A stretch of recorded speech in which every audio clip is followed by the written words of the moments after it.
Welcome to Armchair Expert. I'm Dan Shepard. I'm joined by Mrs. Mouse. Hello there. How you doing, little C? Mrs. Mouse has Miss COVID. Yeah, she has little C. Little C. She has little C. But doing fine, chugging along. I'm okay. On the upswing. We want people to know you're on the upswing. You're not on the downswing. That's right. We're very relieved about that. Man, I don't know why. I don't know. This is cyclical. I can't explain it, but we've had like 4 really heartfelt, emotional ones in a row. This is one of those 4 that I just loved. Just like really thoughtful, I would say. Mm-hmm. And so interesting. Yeah, it's deep. Jerrod Carmichael. If you haven't seen his stand-up, man, it's almost worth seeing that before you listen to this. But of course, I want you to listen to this now. Jerrod is a stand-up comedian, an actor, and a filmmaker. He, of course, had the Carmichael Show that ran for quite a while. He has an incredible, right now on HBO, Rothaniel stand-up special that's following up his previous 2 specials, 8 and Home Videos, also great.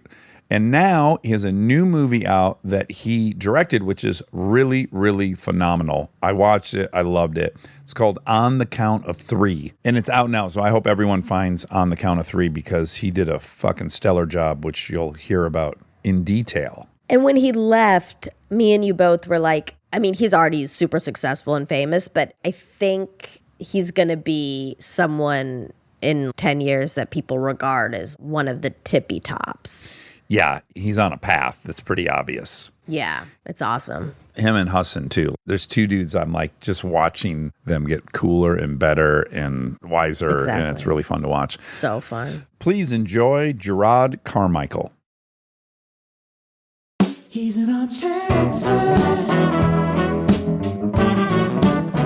He's an armchair expert. He's an armchair expert. This is great. The T-Rex skull. It's the whole thing. Leonardo DiCaprio's for you. Oh my God, you know about that? Yeah. We want to buy a T-Rex. You know, they're pricey. Like, how much are they? The last I heard, I want to say someone bought one for $12 million. They're outrageous. Actually, shockingly low.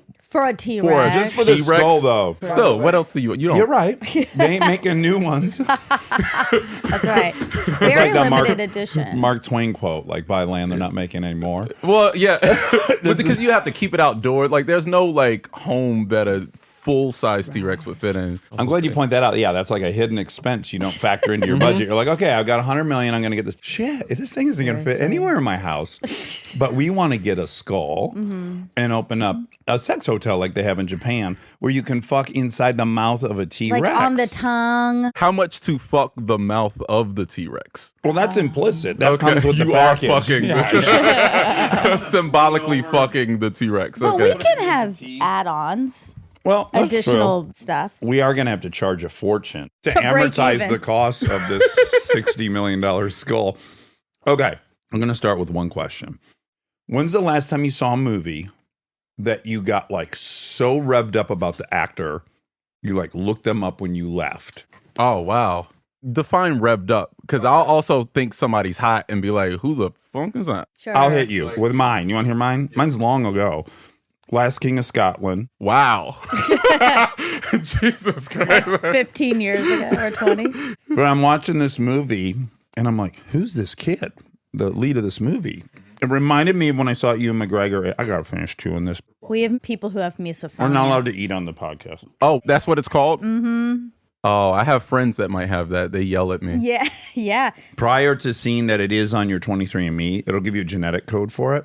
Before I learned it actually was in your genetics, I thought, yeah, you just mean you're irritable. You're very easily irritated, which just own that. You don't have to say misophonia. Yeah, like don't make it a disease. You're That's just so rude. funny. Somebody said Brad Pitt claims to have like a disease where he doesn't recognize faces. Oh, yeah. Okay. He has it? That's a real thing. Yeah, but also it coincides with his career. Right. Like, oh, you happen to meet 1 million people a week? Yeah. How bizarre. Yeah, don't remember the 1 million people? He might have it, but it's probably nurture, not nature. Anyways, Last King of Scotland, I'm watching this, and I'm having the Ewan McGregor and Trainspotting moment where I'm like, this guy is a revelation. I can't wait to see the credits. James McAvoy, go home and start. Okay, that was mine. But I'm saying we're like, I need to see all their work, or I need to know everything about them. I probably have that with like directors. Yeah, I'm trying to think of an actor, but nothing's coming to mind like immediately because I think I've been fans of people going into stuff. Also being around, like you kind of know a lot of names and people and stuff. So I'll have to really think. I asked you that to say I had that last night with you. Oh, really? Yeah, 1,000%. Like, I'm so excited to talk to you today because I was out to lunch. I don't know how I missed everything important. He has two kids and he's not paying very much attention. No, don't you hate when people go like, oh, I don't know your stuff. I'm so sorry. I'm like, I'm glad you don't know my stuff. Yeah, well, a guy came up to me on the street of New York. He started it with, hey, man, I didn't know you from a hot rock. Oh, I like that. And I was like, this is great. Okay. Sir, I am listening. I didn't know you from a hot rock. I got to incorporate That's a new that. one, yeah. That's really great. Now I've consumed nearly well, I haven't done the Carmichael show yet, but that's next. But anyways, I watched your 2-year stand-up specials. I watched you host SNL. I watched the movie you directed. And I'm just over the moon excited to chat with you now. Oh, and wow, I was thanks. like, what? I was asleep. He's a big deal. He's a really big deal. Well, clearly. Thanks for binging. So much variety within all those different things that I'm not getting bored. It's not like I saw your one trick and I'm like, all right, I got it. Oh, that's the nicest compliment you could possibly give. The first thing I watch is the movie you directed. So I go into it thinking this guy is full of shit. They let him direct this movie and he probably made fucking spaghetti out of it. Yeah. No, it's beautiful. It's so Oh, thanks. beautiful. And visually it's lovely. No, that's a testament to the writing and my good friend Chris Abbott co-starring in it with me. It's a thing I'll never do again, try and direct and star in a thing. It's like silly and you shouldn't do that. But it was a learning experience and I really do like the movie. It makes me laugh, so I'm really proud of So it. the dude who plays Kevin's your real life friend. We became friends. I'd met him before, but like over the course of the film, and he lives in New York, and yeah, we became like really fast friends. What's his background? Because my wife and I both were like, this kid's really, really good. Like, I don't know if he really has depression. They found someone that really plays it well. It's a lot of things that he drew from in his own life, which I'll save for him. Right. But he definitely found it. He named the character, actually. Okay, so I'm an idiot. So that dude, your co-star, was also one of the writers. Is that what you're saying? No. Ari Kacher and Ryan Welch are two guys that I met years ago who are really great writers. I worked with Ari on Carmichael show, and then he and Ryan both work on Rami, which is a show I produce. But they're great screenwriters. They do some television, but mostly they're film writers, and I just love their work. It's a really specific sense of humor. It's a little dry. I really hate when comedies, when the characters are in on the joke in any way, like any nod. Me and Ryan and Ari connect because we really think comedy's best when taken seriously. My favorite comedies probably aren't comedies, like things that like Tarantino's done or like Coen Brothers or like Scorsese. How funny is Scorsese? One of the funniest. Yeah, these things that aren't technically comedies are usually funnier because you have these actors that are for real, like, and nothing's funnier than the truth. Oh my God, yeah. You remember in Goodfellas? Goodfellas is hilarious. When they're showing him grow up, right, and then they find out the bad grades are coming in the mail, so then they take the mailman and they beat the shit out of him and they throw his head in the oven. My father and I were like screaming, laughing. Yeah, it's one of the funniest scenes I've ever seen in a movie. Yeah, it's all hilarious.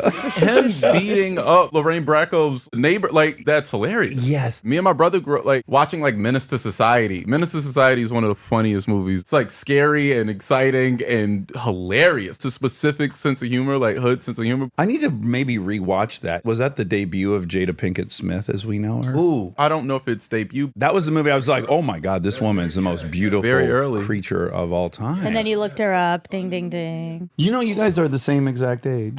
We are? Yeah. Wait, 87. exact meaning That would have been cool if we were birthday buddies, but That would have been very what exciting. month and day? April 6th. It was just your birthday. Happy birthday. Thank you. When's yours? August 24th. I am birthday buddies with Dave Chappelle.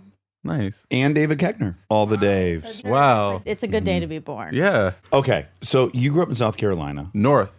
I'm so sorry. Winston-Salem. My father's from South Carolina. Maybe that's where I got confused when you were rolling out the details of your Probably grandfather. don't make clear it's too much backstory, but like his mom moved to Winston-Salem, North Carolina, where I'm from. Named after a pack of cigarettes. Yeah.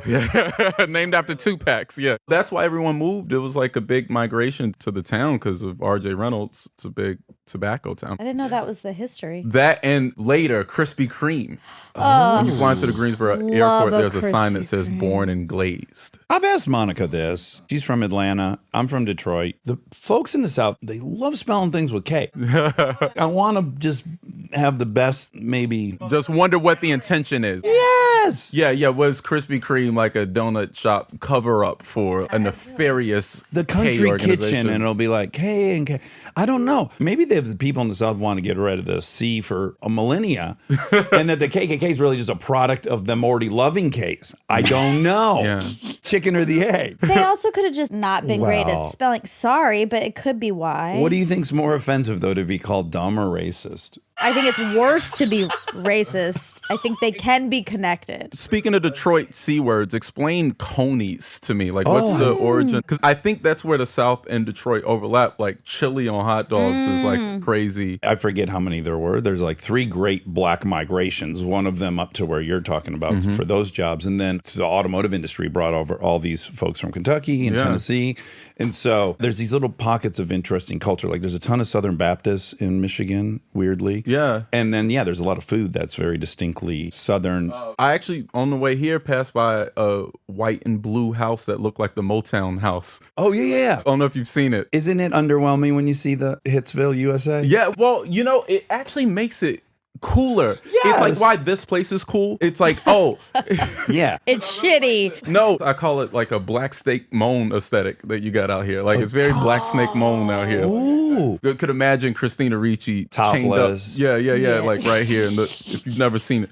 But Hitsville, Great movie, by the way. Hitsville is cool because they were doing global hits in this tiny recording studios, like A&B. Secretaries were writing lyrics and like becoming stars, and like it's just magical. So seeing it be so small was actually more impressive. I think that's a great point, because what you're seeing immediately is like, oh, it wasn't a product of some incredible system. It actually was just insane talent. Yeah, well, it's like seeing the Wozniak garage or some shit. Just these spaces where you're like, oh wow, like History. a friend of mine always refers to like the best creative thoughts as like being these bedroom thoughts, right? And just like you try and protect your thought from your bedroom, from that initial spark to the rest of the world. And a lot of times it gets frustrated by production and other people and your friends and your parents and whoever. Theoretical responses. Yeah, exactly. And protecting it, keeping it in an organic space. It's like Bo made Inside from... Wait, Beaumate? My friend Bo Burnham. Oh, yes. He made Inside Yes. from a room, which was his office. That was So incredible. amazing. Yeah. And I want to talk about him because he directed 2-year specials. And that's why we have exposed wires. Yes, up like here and we an could open afford bathroom. to fix that.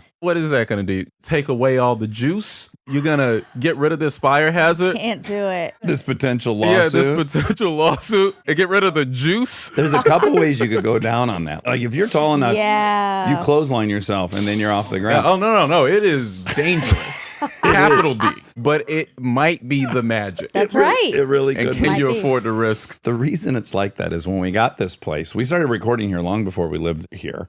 Oh, wow. We've been recording here for 4 years and we've only lived there for like 8 months. Awesome. But the dude who lived here before, this was like a wall. You can see the outline of it. And he had a little closet. And that's why the bathroom was kind of closed, right? He also had many, many cats that pissed all over this floor. Very stinky. So his number one for me was like, get that old floor out of there. I need new floors. The day before they're going to put these hardwood floors in, it occurs to me, oh shit, they're not going to run underneath this wall because it's there. And eventually I don't want that wall. So I have 6 hours to go tear this wall out. Oh, So wow. you're looking at the product of me on a Sunday, underestimating Oh. how much drywall dust I was inhaling and whatnot. And then when I got to that point, I was like, I just need zip ties. Let's get this up in the air. You know what? You could feel the love in the room. Yeah. Well, actually, to correct that, if I do remember correctly, you were really angry that day. Oh, and I wanted to let out You a were little... in a bad mood. Oh, yeah. And you used it productively. You Yeah. channeled it in a productive way. I like that the bathroom doesn't have a door. Yeah. Ever. And I like that y'all are all people I would feel comfortable peeing in front of. There we go. Odd thing to say. No, we no. just met people, but I would It's pee a in front of all of litmus you. test for us. So, like, we have guests who've just gone in there, like Mila Kunis just went in there. She's chatting with us. We can hear urine hitting the water, and we love it. Yeah, It's like a fast pass to, yeah, okay, I know you. connected. Okay, I'm going to try to do this in a mildly linear fashion. Winston-Salem, you're one of 4? That's probably a bit more complicated. I'm one. Well, yeah. Depends on the parent. My mother had 2 children, me and my brother Joe. So I'm one of 2, and my father has a couple more. Yeah. Yeah. Is he in your life? Yes, yeah. He and my mother are still married. I live in Winston-Still. Yeah, I have one sibling. I talk about my brother. His wife, Valencia, I sometimes refer to her as my sister because they've been dating since I was in the first grade. Oh my God. So like I feel as though she's a blood relative. Is he 7 years? Yes, he was born in 78. I was born in 87. Actually, what is that? 9. Yeah. Yeah. Yeah, fast math. Yeah, excuse me. He was born in what? 78. And, 78. yeah. Okay, so he's 3 years younger than me. Yeah. All right, we got our bearings. You're gonna love his new stand-up special. Oh, I'm In so fact, I'm excited. shocked you haven't seen. It's so up your alley, you won't believe it. It's fucking beautiful. I want to know more about your alley. What my alley is? Yeah, I want to know all about your alley. Well, I could sum it up for you, or she Yeah, could no, sum it go up. ahead. Why don't you sum it up? No, I'm curious what you think my alley is. Oh, exciting. Okay, so Monica loves comedy. She went to UCB. She's an improver. She's hyper talented. She's a brown girl from Atlanta. She's attracted to many other brown stories. If Aziz puts something out, she's on it in 1 second. She'll call me. Sometimes we argue about it. Most times we agree about it. And then Chappelle, when he hits upload, she's hitting watch. Yeah. And she also loves comedy that has some important kind of emotional journey attached to it, some truth to it. Your new special is kind of the apex of that. You nailed it. Wow. Is that accurate? Yeah. Okay. Wow, I may live in your alley. Yeah. I may I'm actually so live in excited. your Oh, alley. you're going to be like the finish line of her alley. Would you add anything to that description? No, smart comedy, but like profound. Like Chappelle is the high watermark of that, of just like teaching you something and you don't know you're getting taught. You're laughing. At the end, you feel like a weight. You feel Yeah. like you've been transformed. Where I think my last special is different than that. I've made a choice to only talk about me and to explore myself. That's the thing I'm actually an expert. Yeah. I take that back. I'm not an expert, but that's the thing that I have the license to fully explore and take ownership over and speak about in my act. You know, I have my own thoughts and philosophy toward my life, but it's probably more interior than other stand-up, which I think stand-up has room for. I think it's something that Richard Pryor used to do. Yeah, I was going to say, Pryor's my all-time favorite. He's the fucking sun and the stars, everything. You have something that reminds me a lot of him, which is this really crazy confidence to take however much time you need. Maybe there's a war going on inside your chest and I can't see it. When I watch you or when I would watch Pryor and Chappelle, I feel like I'm watching guys do backflips on motorcycles. Like the bravery is off the charts. To let an audience just fucking feel super uncomfortable and scared for you, and then for you to allow yourself to get even a little scared for yourself, for you to do all that with patience, it's crazy. Cosby too, Bill Cosby. Famously, and you do this in your special, he'd sit down and do a set. Cosby was somehow very honest as a stand-up comedian. It's funny how truthful he was. Obviously, there are details, but he was telling childhood stories. It was all personal. Like, imagine Bill Cosby doing something topical. Right. It doesn't even actually sound right. I mean, I see the clear distinction you're making. Like, Chappelle's taking these kind of world events and he's kind of walking us through his point of view of them. Yeah. And issues. But they're not. At the end of the day, it's all about being black. And he even keeps reminding us of that. Like, this trans thing he has waded into isn't through the lens of trans or not. It's simply through the lens of I'm black. And when you guys want to be marginalized, you are. And when you want to be white, you get to be white. So it really does funnel back into what I think his primary focus is. I'll be honest, like with that whole thing, I don't know what the fuck he's talking about. Okay. And I think it's a little convoluted, and I would love for him to figure that out. Again, with me, I'm talking about myself. Yeah. Like those arguments, and whether that's a personal issue for him, I don't know. The danger for me is that the things I talk about have personal consequence, which I think is what was exciting about Cosby, or even like Louis to a certain extent. Like, you know, it was the relationship between his ex-wife and his daughter, like that gave it the consequence. Like, and talking about yourself in such an honest way, especially now, I think stand-up has to kind of evolve. It has to be aware of the world it exists in. Yeah, right? totally. And the world has evolved and changed. And stand-up's still a baby. Stand-up's still very, very new. It reminds me of rap music in a way that I don't think it's matured to its fullest potential yet. Some people are trying to grow it in different ways. And the world is kind of full of hot takes Yes. on absolutely. things. And I think there are some people who are incredible at articulating a perspective on something cultural and something racial. And obviously there's incredible value to that. But you do have to be aware of just like being inundated by it. Oh, yeah, yeah. At least that's how I feel. Like I was like, why am I talking about the president? You could argue that it kind of is paralleling what happened to media, what happened to news, which is it's clickbaity, right? We know that that's the monetary zhuzh of it. That's what the trade is in pop culture, is almost like hot takes, yeah. reactions, as opposed to what your show was, which is not anything like that. Yeah. I don't know. Just the world evolves. The world changes. Yeah. No, I agree. I also think we're in like this huge artistic phase, which is like, if you look at the 60s rock stars, Led Zeppelin, the Rolling Stones, the Beatles, they certainly were going through the same thing modern day artists are going through, but their response was like, fuck a lot, do a lot of drugs.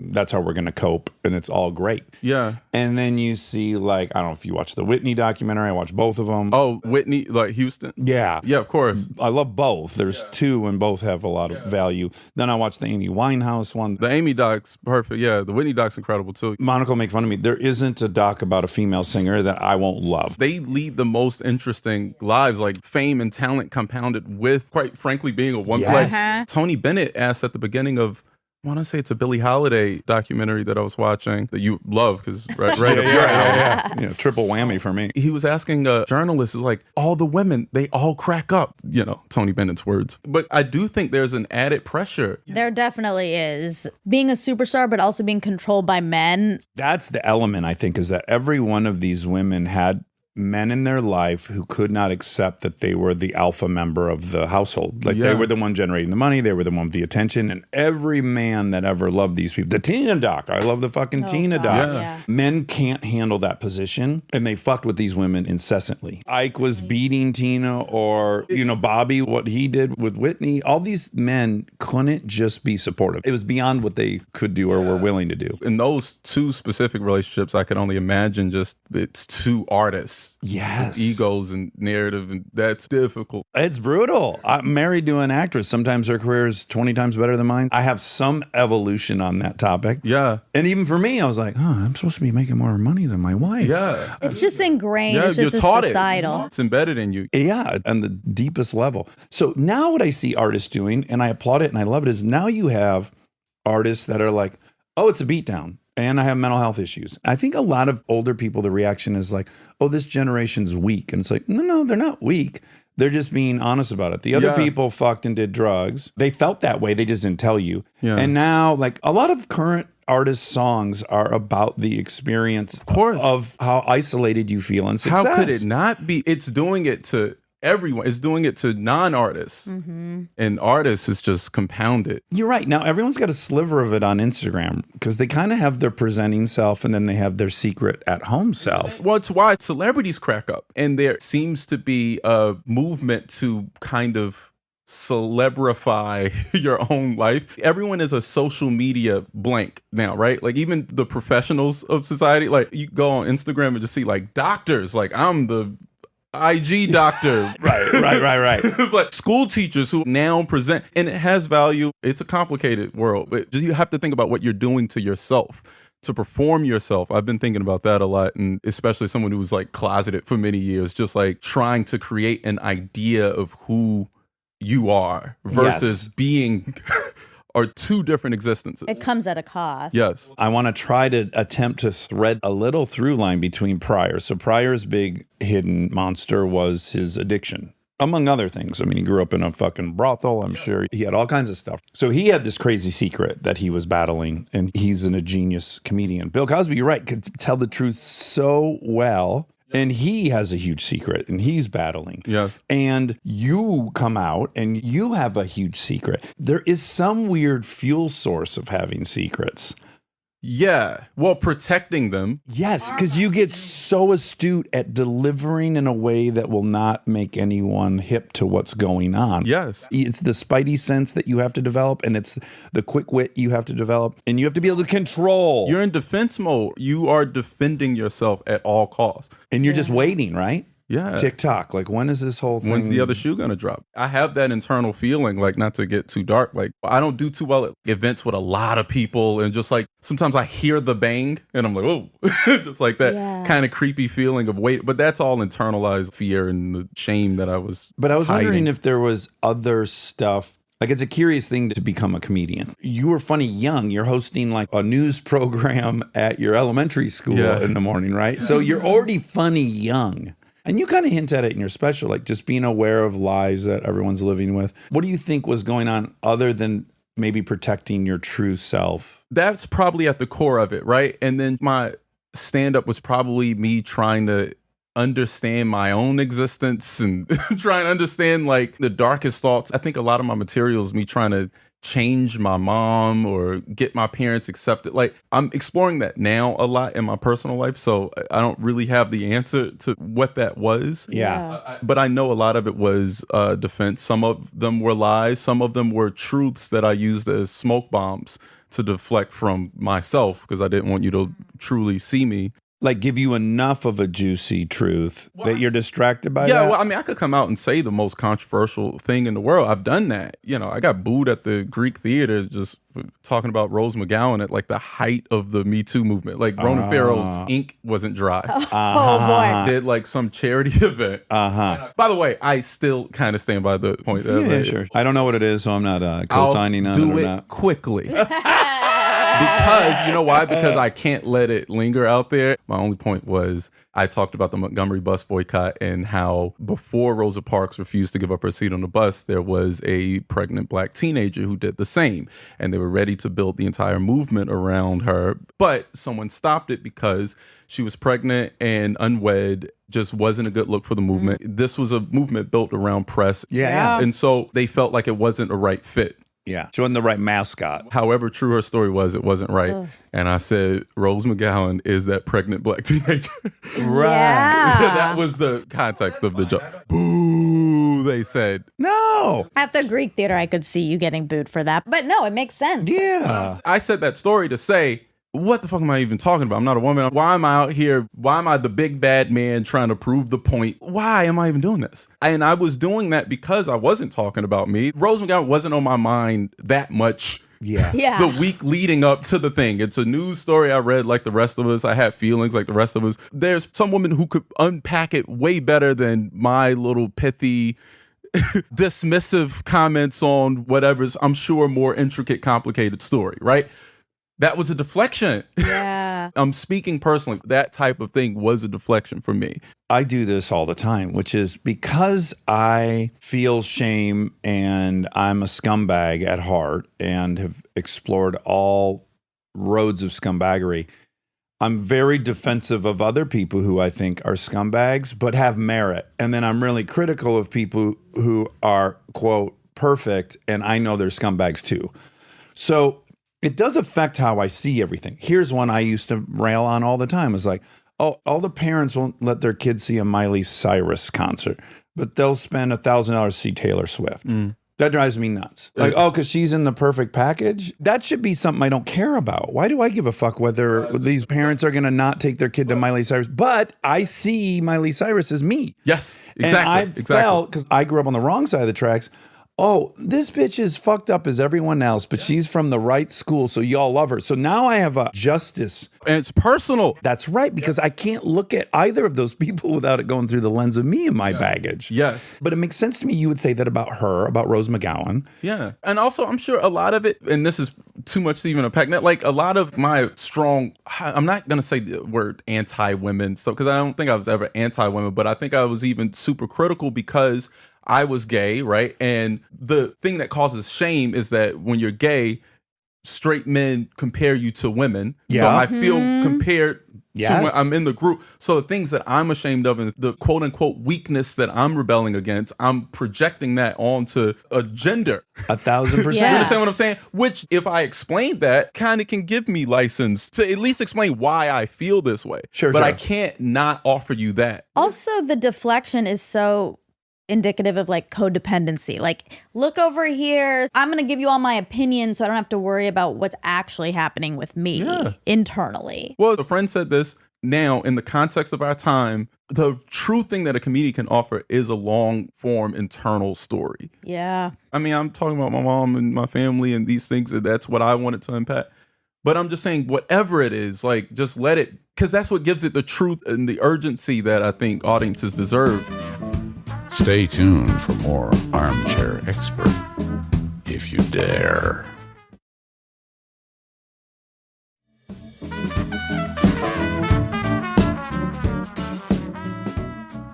I think most of us feel super isolated in our secrets. We Yes. think we're the only people carrying these secrets. This is why I've been going to AA for 18 years. I sit down and there's another person who I would have otherwise in society thought was killing it. And I go, oh, they can't handle this either. I feel so comforted by that. I thought that person's cool. I respect that person. Yeah. So now I don't feel isolated. And if anything you could give to somebody, in my opinion, that would be incredible, is to let them know they're not alone or uniquely weird or uniquely flawed. We're all trying our best. We're all fucked up. We all have secrets. We all feel lonely in them. Yeah, well, the benefit of art is to tell these truthful, complicated stories. That's where people connect, not just that projection. You're saying like the Taylor Swift projection of any righteousness. I'm not accusing her of doing that. I also love her, by the way. I watched her documentary and I fucking love she's her. great. Yeah. I love her too. I hated the parents, not her. Yeah, but I'm just using as an example, Yeah, yeah. right? Like the truth and the more complicated underside is always exciting art.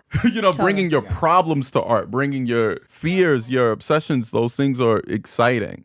Also, there's just a reality of a marketplace as well, which is it's also novel and new. So I'm interested in it. I don't want to watch a comedy, a movie. I don't. I've been in a bunch of them. I've made some of them. I want to see dark shit. That's what I watch. Yeah. I don't know if you watch drama generally or. I kind of watch a lot of things. I love comedy. I'll watch a lot of stand-ups. I can appreciate that as much as like a well-done drama. I just want to escape and I want to feel like the artist is in control. That's all. I don't want to be asked for permission Yeah.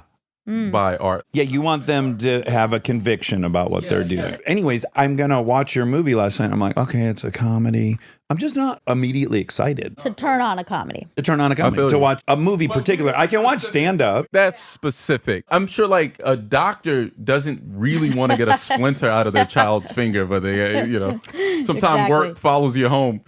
I do wonder, because, I was about to say, I can't imagine real estate folks go home and watch those real estate shows, but fuck, I don't know. Chefs probably eat McDonald's. Yeah, like chefs exactly. are like, well, I need a Big Mac on my way home. Yeah, one thing is true, because I washed cars for 14 years. Car preppers' cars are the messiest generally. House cleaners' house is fucked up. You're sick of doing it. Yeah. At any rate, because you start with this super dark premise, I'm already interested. So the premise, really quick, is that he and his best friend kind of do a suicide pact right at the beginning. Oh, They're going to wow. kill each other. They've both failed at a couple of attempts, and they're done with it, and they're best friends, and they make this pact. Okay, great. Now I'm interested, because how are you going to thread comedy through this? Yeah. It does a fucking great job of doing all the things, being dramatic, being funny. To your point earlier, it's like comedy's the best when it's to relieve maximum tension, which happens repeatedly throughout the movie.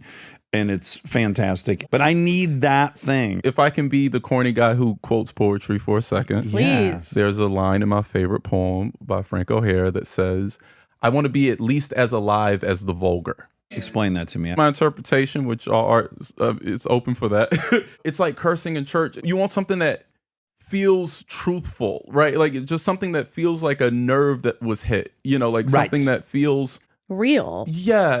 And that can be small, like watching comedy great so that you can focus on a peanut and it could be the most truthful performance in the world. For me, it's like I spend my day talking about these real things. I consume social media from ghost accounts and just watch people at least pretend to be real or like candid moments that were captured. And then I sit down and see art. And when I see it, like feeling like it's asking me to like it, that it wouldn't exist on its own if I weren't viewing it, it takes me out. That's what I'm saying. No matter what that is, it doesn't feel alive to me anymore. Well, to put it technically, it's like you can tell if the maker of the thing is extrinsically motivated or intrinsically motivated. Yeah. If the thing I'm watching clearly is the thing they just had to do for them, Yeah. I generally love it. Yes. And if I get even an inkling it's for me, I generally won't like it. Like your favorite actor feels like they were in this world anyway. Like Long you just before you- turned it on and they were baked in. Yeah. Like Daniel Day-Lewis living in the woods for 6 months Yes. before. Makes sense. Yeah. Okay, I want to go back because we talk about it on here a lot. I'm kind of obsessed with masculinity. And we watched this amazing documentary called The Mask We Live In. The mask you live in. I can never get the title right. The Mask We Live In. It's all about You. masculinity. Even when I hear it. No, but there's a good trick because masculinity. Oh! Yeah. I never even picked that up. That's like when somebody told me that the restaurant Arby's is roast beef. He taught me that. You're Yep. like the whole time. The whole time. How about I learned when I was 23, I'm reading this book and it says acorn. And I say to my girlfriend, wasn't it acorn? She goes, an acorn. An acorn's an I acorn. go, no, what the fuck is it? They fall out of an oak tree. I go, an eggcorn? Which makes a ton of sense. They're shaped like eggs. Sure. Wow. 23, I've learned it was Change an your whole eggcorn. Wow. I had that with hamster not too long ago either. That it has the ham I thought it in was a hamster. Oh, like someone from the Yeah, Hamptons? Hamptons. Hamster. Oh, like a hipster from the Hamptons? Oh, yeah, that's right. It's a ham. It's a hamster. Whoa. Maybe it's a southern thing. We call them hamsters. No, that's one of those words where like the truth seems wrong, like ludicrous. That's right. Like if it's not spelt like the rapper, I'm like, are you? What is? It's wrong. Word? Agreed. Okay, this wonderful documentary, The Mask You Live In, talks about... It worked. I saw it work. Slowly. I'm sure I'll forget it in 5 minutes. Well, But whatever. it kind of defines how our culture attributes masculinity. And we were watching it and it just became very embarrassing for me because I just checked every single box, right? Yeah. And one of the points it made is you can't escape the system without being misogynist in a way, because the worst thing a boy can be is a girl. Like you throw like a girl, you run like a girl, you're acting like a girl, you're crying like a girl. Everything's the worst thing you could be if you're a boy is a girl. Yeah. So how are you going to all of a sudden turn 18 and not think they're inferior, or that not have infected you in Yes. some bizarre way, which I totally related to. And then the only thing worse than that, than being a girl where I grew up on the playground, was to be a fag. And I got called fag a quadrillion times. And it was like the only thing worse than being a girl was that. And I had been molested. So I'm like, oh my God, if these fucking people knew what happened to me, I am that thing. I'd rather be dead. And it's crazy the power of it. So I guess I'm just saying, first and foremost, imagining that Winston-Salem, where you grew up, had to have the same vibe. No, of course. And probably compounded by black community, maybe even more. Yeah, hyper masculine would probably describe, like, just growing up in the South in my neighborhood. I mean, it's obviously the most complicated conversation in the world, because I've been thinking about that a lot. Constructs and things that are born of necessity, but then the necessity changes. And that's what I'm saying about things evolving. Like marriage, for instance, itself, it makes sense, like, just to have a guarantee for children. It was a land deed thing that I'm sure in the context of the time was something that made sense for them. Yeah. And just being open to that evolving, far be it for me to sort the natural from the taught or whatever, but like stopping at a crosswalk is new for our society. Like, you know, a little hand, an orange hand tells you to stop, and then we stop because we know what it means, and we've adjusted for that. We've allowed room for cars. Right. Right? Like we've allowed room for taxes. Yeah. Like we've allowed room for these things that allow us to coexist in harmony. And that's a constantly evolving thing, and we just have to be aware of that. Holding on to something, masculinity, whatever that is, I think we just have to be thoughtful about our approach to these things. Well, I think there's a big socioeconomic component, because I grew up in what I affectionately recall as like total white trash. So the dudes in the other town, there was a golf course. They could display their masculinity. They could wear a golf shirt. They could go golfing. They could drive a certain kind of car. But in the neighborhood where I'm from, where no one could really peacock or have status through anything material or any kind of career achievement or any kind of educational status, it really just get down to the most primitive, like, were you a badass or not? Could you kick ass? Did you fuck a lot? Oh, yeah. And so I think that in a group of people where masculinity has been stolen from them, Yeah. I think these other displays, the only ones you can achieve, become very obvious why they would be so exaggerated. You're overcompensating because you feel worthless. Yes. I felt worthless not having money. And we found our ways to peacock. You know, I'm keeping shoes white. Like, probably one of the biggest evolutions I've ever seen over my lifetime is watching white people wear Air Force Ones. It's been the craziest change in my life, because that was just reserved for the hood, and we would keep them white. Yeah. And you couldn't have the toe get wrinkled. But think about that. My shoes were a status symbol of my, like, I don't know, cleanliness and masculinity, all these things. I couldn't keep. I had white shoes in North Carolina. It's not even sidewalks everywhere. And like, I got to walk home from school and I feel like I'll be judged if my sneakers aren't white. Is just these silly games we played to overcompensate. Yeah. Being the opposite of that was exponentially punished. So like any kind of weakness in quotes, Yeah. weakness, femininity, Yeah. gayness, all of it was the death sentence in the absence of other ways to achieve or grab status. But that's what I'm saying. Just even thinking about weakness, like I think there's room for like facts. Are men stronger than women? Yes. Okay. Do you need to go kill an elk today? right. Yeah. Or are we like driving, taking what you need and getting rid of the other? I guess I say all that because when I decided to be honest about my trauma, the voice I heard in my head was, this fucking dude needs so much attention. That was probably the voice that was keeping me from being honest about all my shit. Did you feel ashamed to ask for that attention? I could hear the detractors, and what they would be saying is, boo hoo, I need so much attention. Oh, you were molested. What do you need? So I remember when I was a kid, like Roseanne came out about having been molested and raped.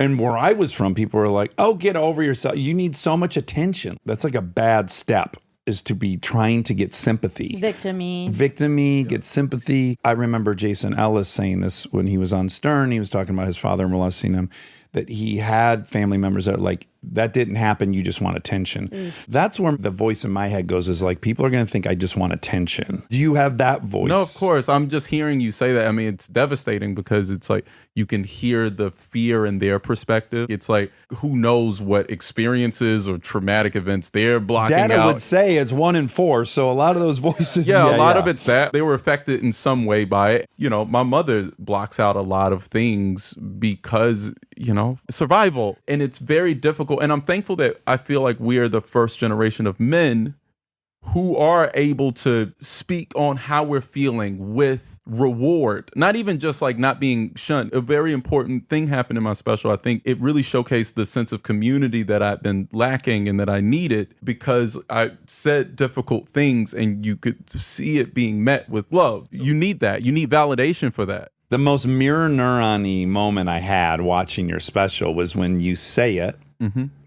and then people applaud you. And to me, I could feel in my body what that would be like. Yeah. I was terrified of being a victim. Yeah. Yes. Terrified. I don't even know what that means anymore, because it's just like we all have a thing in our lives. And you even said it. I'm not saying I'm retarded. I hope people get what I meant by that. That was kind of a showcase of the alternative. Like, it's what the ego does. You know, it's like me speaking from ego of like what my ego wanted to say. So that was the intention of that. You should never explain intention in art, but here I am. No, but it's relevant. It's important to say we didn't get married before Doma was struck down. We were very public about that. We led rallies. I don't call people fag. It doesn't exist. In my mind, when something happens to me and I hit my hand on the wrench, I hear of it was course. just seared into me, right? Yeah. I've said about myself jokingly a lot, but it's not a joke. Now when I say it out loud as a joke, it is trying to take power back. Take it back. From the thing that I feared the most. You Yeah. know? Batman Begins really nailed it. Batman Begins was about like how he became Batman is because he was afraid of bats. Oh, right. yeah. And so he just like leading Immersion therapy. immersion therapy. And I'm like, man, that Chris Nolan's good. Yeah.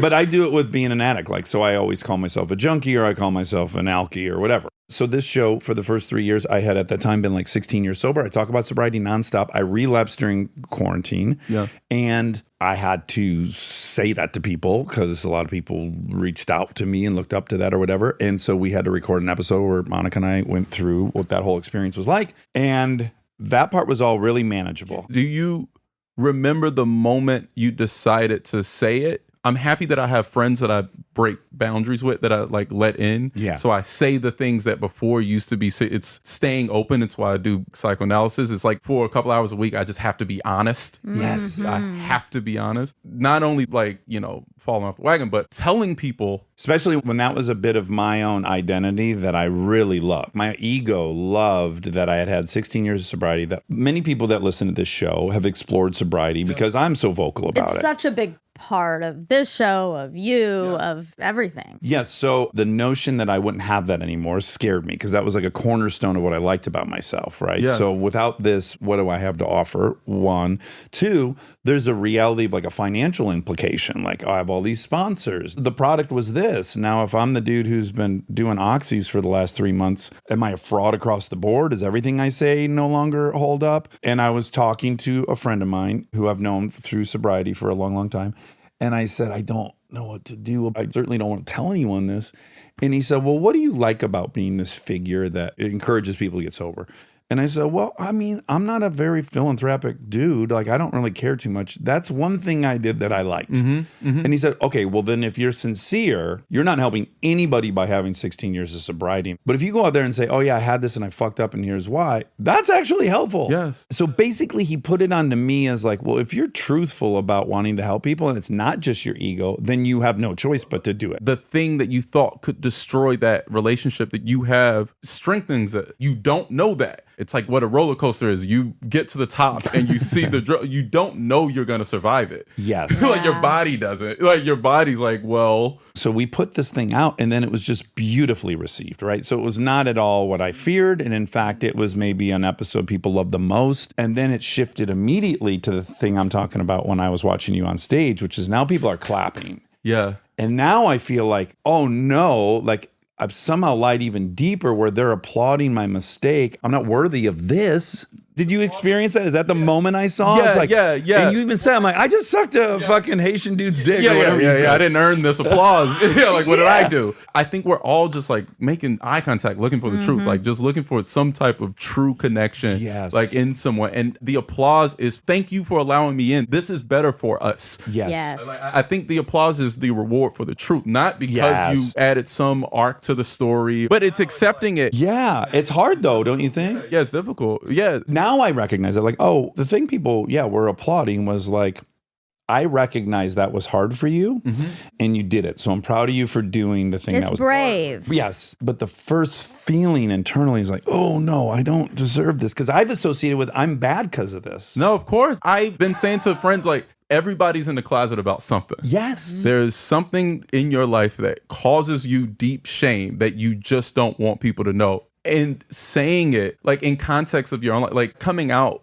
means something different in Hollywood now than when Ellen did it. I'm aware of that, right? It means something different in my household than it meant in other people's household. Like, it's just the context of your life that matters, that builds that secret, that builds that fear. But you have this great moment, and I loved it because I could feel the authenticity of it, which is like you're looking at a dude in the audience who's not loving this.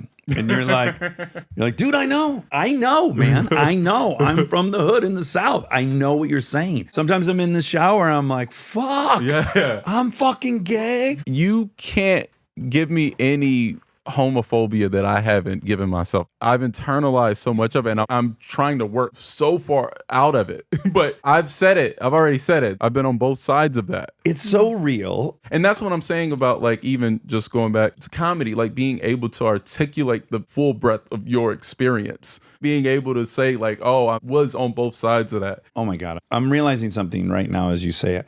That comedy hasn't changed, right? So what happened was someone said out loud something we had all felt on an airplane, which is, oh, this food's terrible, whatever it is, right? Yeah. This decade of airplane jokes. Yeah. And then Seinfeld's like, he points out something we've all been feeling. And there's this look, that's the joy of the comedy. And so it's the same thing right now, which is like, you're just pointing out something we've all felt, or it wouldn't work. Yes. That's where we're connecting. That's what I'm saying. When your audience applauds you, they felt that. They've been there. Yes. Yeah. So it's funny because it's like, it seems like comedy's evolving so much, and yet really the topic's evolving for sure. And the vulnerability is maybe moving. Yeah, it's personal. Now it's like the observation isn't about the shopping market and the fucking bad wheel on the shopping cart and the airplane food. Guess what? The us, who we all think are so individual, we're as predictable as the shopping cart. Yeah. The conversation changes. Just using as an example, I hosted SNL. The Sunday before the Saturday that I hosted was when the Oscar, Will Smith, Chris Rock. Over the course of that week, the whole bit is about how the conversation has changed. It wasn't about the event anymore. By the time I hosted SNL, it was about the conversation about what happened. I'm saying that to say that comedy is like that too. Art is like that, where like it just evolves over time. Like it can be about something else. Well, it has to almost. It has to comment on the previous version of itself every time, or you wouldn't watch it. Always, yeah. So, right, the conversation on Thursdays got to be unique from Wednesdays. Yes. It's a necessity, or you wouldn't talk about it. Exactly. Generally, by Friday, I think we've come at this from every fucking angle. So we've gone to the well too many times. I on this. live in a world where, with airplane food, not only does Twitter exist and someone's on a flight every day and making an astute observation about it. But also 30 years of Jerry Seinfeld material exists on YouTube and various streaming services. Your preferred platform. Because I say that because people will talk to me sometimes about like launching shows, or like I remember having a conversation about relaunching Martin, and I'm talking to Martin Lawrence about they want to relaunch Martin, and I'm like, hey, just so you know, Martin's still on. Yeah. Right. Yeah. Like my niece and nephew watched it like a week ago. So like it's still on. It's not Desi Arnaz where people are like discovering reruns. Totally. We live in rerun culture. We live in a culture where I grew up on rap samples of 80 songs, and now I'm hearing repurposing of the songs that were sampled from the rapper. It's all Russian Doll. Yeah. You know, so you just have to be aware of it, I guess is what I'm saying. Yeah, I didn't see it. And then I got sent all these things. My whole view was wrong side of the tracks. Yeah. To me, it was like, oh, right. So the fucking people in my town are like, look how they're living. Look how they do this. We know better. My take was if Robert De Niro smacked, you name the white actor, it'd be silly. It'd be embarrassing. It'd be ridiculous. Yeah. It wouldn't be assault. Well, you and I grew up poor, and that's rare in this industry. It's hard, right? Because to be an artist, even a comedian or whatever, like it usually takes some floating. Usually like your parents got to have some bread, or you got to have like something like just to survive. It's like, you know, no one's paying you at first. And so a lot of the industry's perspective, it reflects that. It's why a lot of times when you hear comments from just amongst entertainers, you could tell the perspective difference between a lot of directors or actors and like an NBA player or a rapper. You know, like, or a country artist, right? Yeah. You could tell who grew up redneck, white trash. I've been saying this forever. Yeah, white trash people and black people have way more in common than I have. 100%. You could tell the perspective of people who grew up poor versus not. Also, let me just add, because I watched my mom get beat up by stepdads. Person who's critical of this. Did your mom get beat up in front of you? And was a verbal insult what happened first? And if you told yourself, that won't happen to her again on my watch. Yes. Is that part of the history? That's part of my history. Personal. Our perspective on it will be shaded in our experiences. Yes. And it's going to change whether two women smacked each other, whether two gay dudes smacked each other, whether a guy smacked a woman. But I think then the big takeaway, it can't be, well, I would do the same thing or I wouldn't do the same thing. Or it's like, this is just very gray and complicated. It's way more complicated than people want to make it out to be. And like, maybe you just leave it there. Like, that's the end. It's more complicated. Yeah. And even like with the Johnny Depp stuff happening right now, of course, my mom like texts me, are you following this? Yeah. Because she's like most people. Yeah. It's something unfortunately unifying. Quote. I hate that. Can I say this? Yeah. The Johnny and Amber thing, I think we're all collectively like kind of looking around each other. You know what? Domestic violence is wrong and disgusting. I have a crackhead aunt and uncle. If they call us because they got in a fight, guess who's not going over there? Yeah. Nobody with any sense. Exactly. Like, you look at Amber, you're like, oh, this bitch is a lunatic. You look at him, you're like, this motherfucker's a lunatic. Why do I Yeah. No. And that's what my mom, she's like, oh my gosh, like, she's crazy. And I was like, it seems like there's mutual toxicity there. And that's kind of where I'm going to leave it. Crazy find crazy. They found each other for that reason. It's obviously incredibly unhealthy, but that's their issue. It's not for us to figure out who's right and wrong in that relationship, because obviously it's just a disaster. They were also unfortunately made for each other. Exactly. I wish I knew more about it. All I heard is that someone pooped in a bed, which I've done in an orgy. I've said it on Wow. here. You've lived. Very honest. Yeah, I was all coked up, and the Wow. other three folks like walked 10 feet, like I was in a suite in quotes at the St. Regis Hotel. Is it still a suite if someone's taking a shit Yeah, in it's the a bed? good question. And the other three walked to like a couch where you're at. I'm in bed still. They're now having breakfast. I'm not hungry because I'm gacked out of my mind. And we've already had the escapades. And I think I'm just get out this little fart out right now while they're over there. This will probably be fine. And then I was immediately like, oh no. Oh my goodness, what now? They're right there. I just kind of roll over and take all the sheets with me. And then I walk into the bathroom and then I hop in the shower. Like, I'm in the mood to shower off after that. Wow. It lets me know that you're a good person and still have your bearings. You have your bearings even after an event like that, because There's a version of that story where it just happens and you get up and eat breakfast like a lunatic. True. Aspire to be that person. You knew that it wasn't great. Exactly. And I was asked later, and the shower made total sense to everyone. Of course, we just all made love. Let's call it that. What happened to all our sheets? Why'd you take the sheet off? And then, and this is probably, I guess, misogynistic. Well, no, I wasn't specific about it. I was just like, oh, there was just some sex funk on it. I thought I'd rinse it off. You blamed it on like girl. No, because there cream. could have been semen. Okay. Yeah, it okay, could be. Sure. But in a pinch, I would have blamed Yeah. girls. I mean, I couldn't have possibly said. We talked about the things you'll do to protect yourself. That's right. That's right. That's a prime example. I can't think of anything clear. It's so primal. In my defense, too, when I decided to let that tiny little toot out, I hadn't eaten in fucking 18 hours. that is confusing. I've been railing Coke for a long time. I'm not expecting anything. No, I feel you. That's Glad I got that off my chest. No, Thanks for being a part of same. that. Yeah. same. I feel closer to you. Though. That was the goal. And I hope everyone at that breakfast felt closer to you. They don't know still. well, now they know. I wonder if they know. Like, I wonder if any of those three great folks. I like calling it a breakfast too. Yeah. Well, it Yeah. was. Again, I'm gacked up. It turned into like 9 o'clock in the morning. Yeah. And they're hungry. I'm like, I'm not hungry. I'm hungry for more cocaine. Yeah. You were still full. Yes, I was satiated. My lust had been slaked. Oh, that's a great word. Isn't that a good That's a term? great, yeah, unless it been sliced. Slaked. Wait, what's the good term we heard earlier? The person who stopped you on the street? Oh, I didn't know you from a hot rock. Oh, Hot that's rock, good. yeah. That sounds so Southern, right? Yeah, you know, it's funny. It happened in New York City, and that is such a like It is. Southern. My grandmother was expression. from Hazard, Kentucky, as was my grandpa. Is that what Dukes of Hazzard? Yeah. Okay. Yeah, which thrilled me to no end. Learning as a it kid. in this moment, but we don't even have to stay in it. It makes sense. I'm like, yeah, okay, Keep it's a it real place. moving. Yeah, real place. So she used to say stuff like, "Oh, it smells like a polecat in here." Wow. Yeah. If it rained while the sun was out, Devil's beating his beating wife. his wife. Yeah. I've been reflecting on that saying too. for I- years. Like, so are we supposed to be happy? Right. It's a great question. The sunshine represents our collective happiness. Or the devils. At least the devil and his wife are unhappy. Or is the wife really bad because it's married to the devil, so it deserves to Is get it beaten? Johnny and Amber? It might Is the be. devil and his wife, Johnny Depp and Amber Heard? And when the sun shines when it rains is just the deposition. Exactly. I swear to God, my reaction to that, even at like 8 years old, was, why is the devil married? Like, isn't that something like Yeah. Well, I Christians feel like, do? who is this bitch?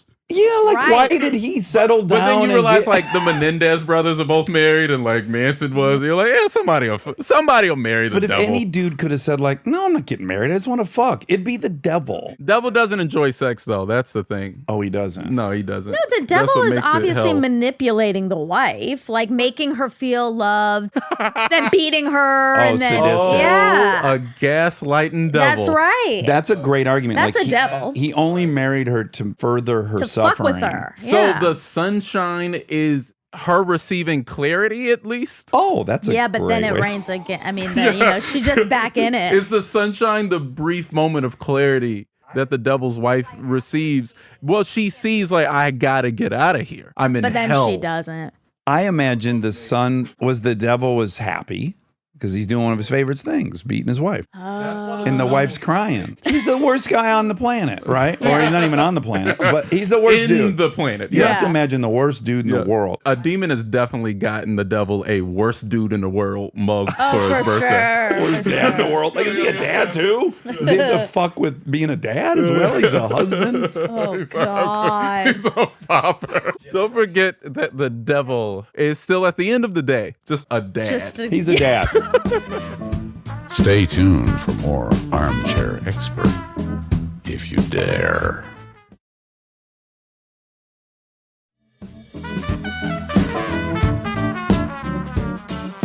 Okay, I want to say two more things that made me crazy during your recent stand-up special, which is on HBO Max. Everyone should watch it. It's incredible. I applaud you for this. You're kind of inviting people to talk to you during the show. And two things happened where I was watching in a panic. You say, I'm telling it all tonight. And then someone yells, yeah, except for your first name. Monica, he hates his first name more than anything. He's hidden it on his bank cards. He won't let anyone see his license. He hates his first name. So she says mid-show, except for your name.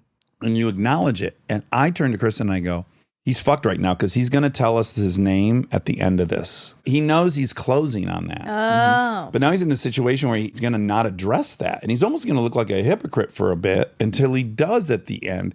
In that moment, are you feeling like, oh shit, I'm losing control? Like I've invited this in and I can make this work. Now I'm in a situation where I'm kind of lost control. No, the thing is, the special is very vulnerable, and there are moments where it sounds like an oxymoron, but choose to unravel for art.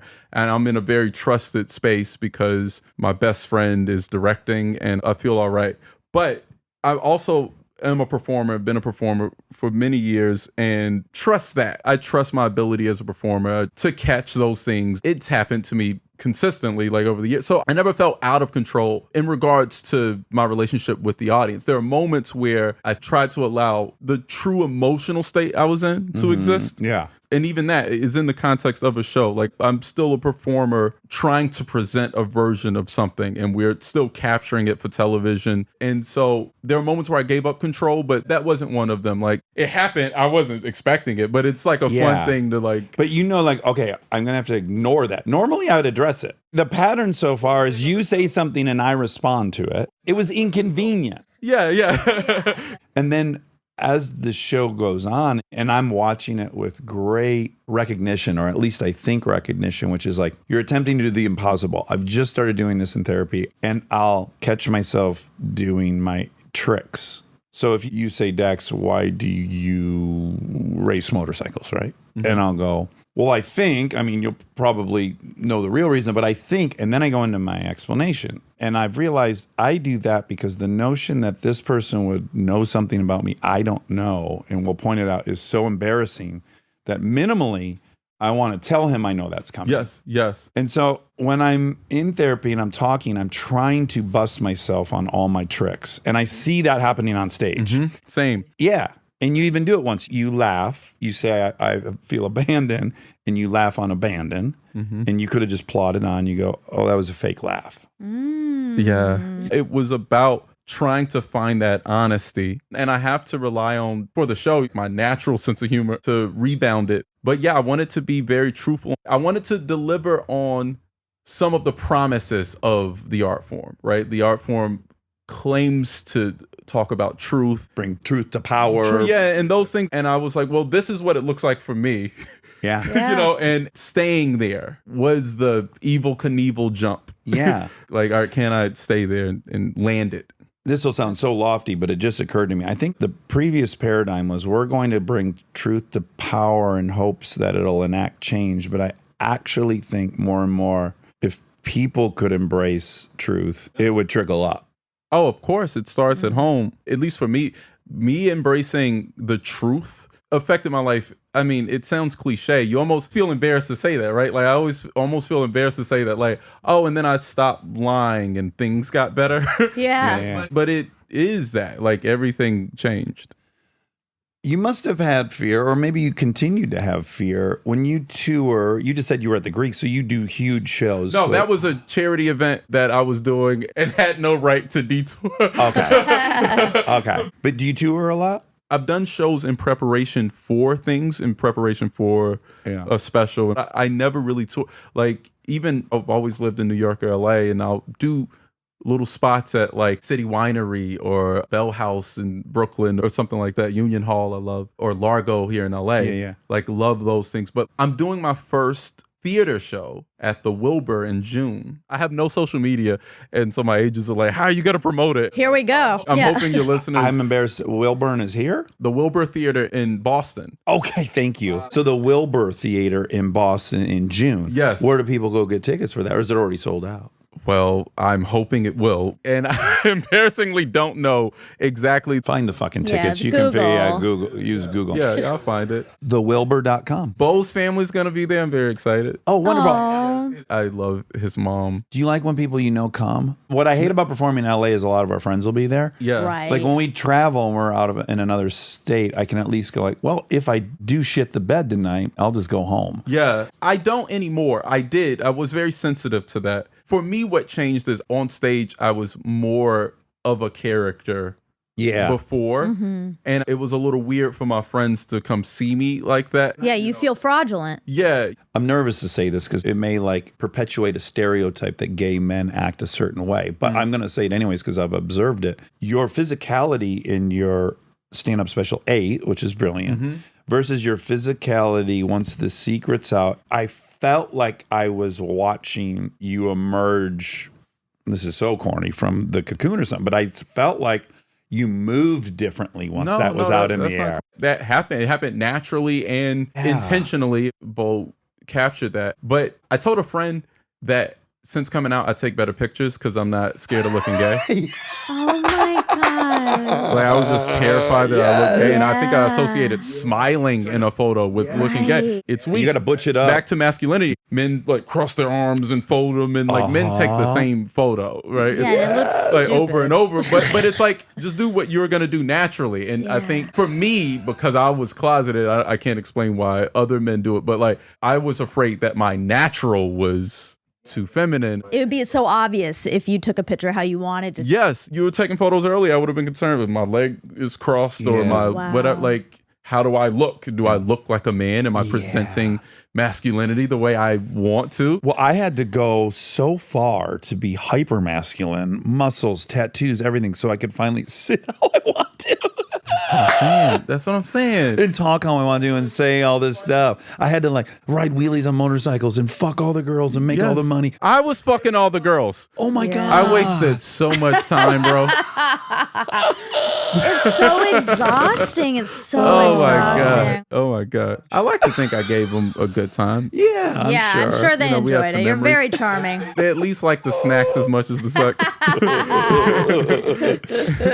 This relationship with Bo Burnham, again, I was totally under a rock on him until that thing he made about quarantine that was on Netflix, Inside. Inside is Bo's last special. I think I'm talking about him and thinking about him a lot because his mom, Patricia, loves this show. Oh, she does. And I know she'll listen. Oh, hi, That's Patricia. sweet. Patty Burnham. Tell your son to come on, Patty. Yeah, we love that. Yeah. I want to cry thinking about her because Do it. You weak fucking I pussy. know, but she really is like one of the most beautiful people I've ever met, and said things to me that I wish my mother had said, and asked me questions that I wish my mother had asked, and gave me a lot of love and always does, and I love her. Oh, that's so special. How long have you known him? Guy, I want to say it's Well, if you said 9 coming months. on 10 years. Yeah, that would be amazing. Just a whirlwind friendship, love affair. It was definitely after quarantine ended. But he's a friend I feel lucky to have because he's a friend that I've always like wanted. Have you ever seen the movie Blank Check?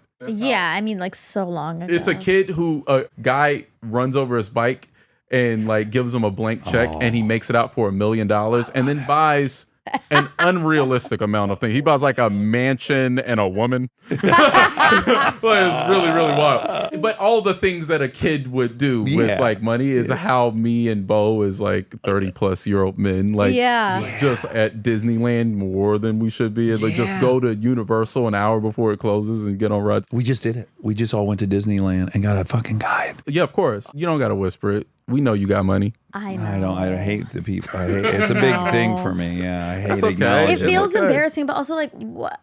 I love a thing that Gwyneth Paltrow said and makes her one of the truest celebrities. She said, I'm not one of those celebrities that's going to pretend to be poor.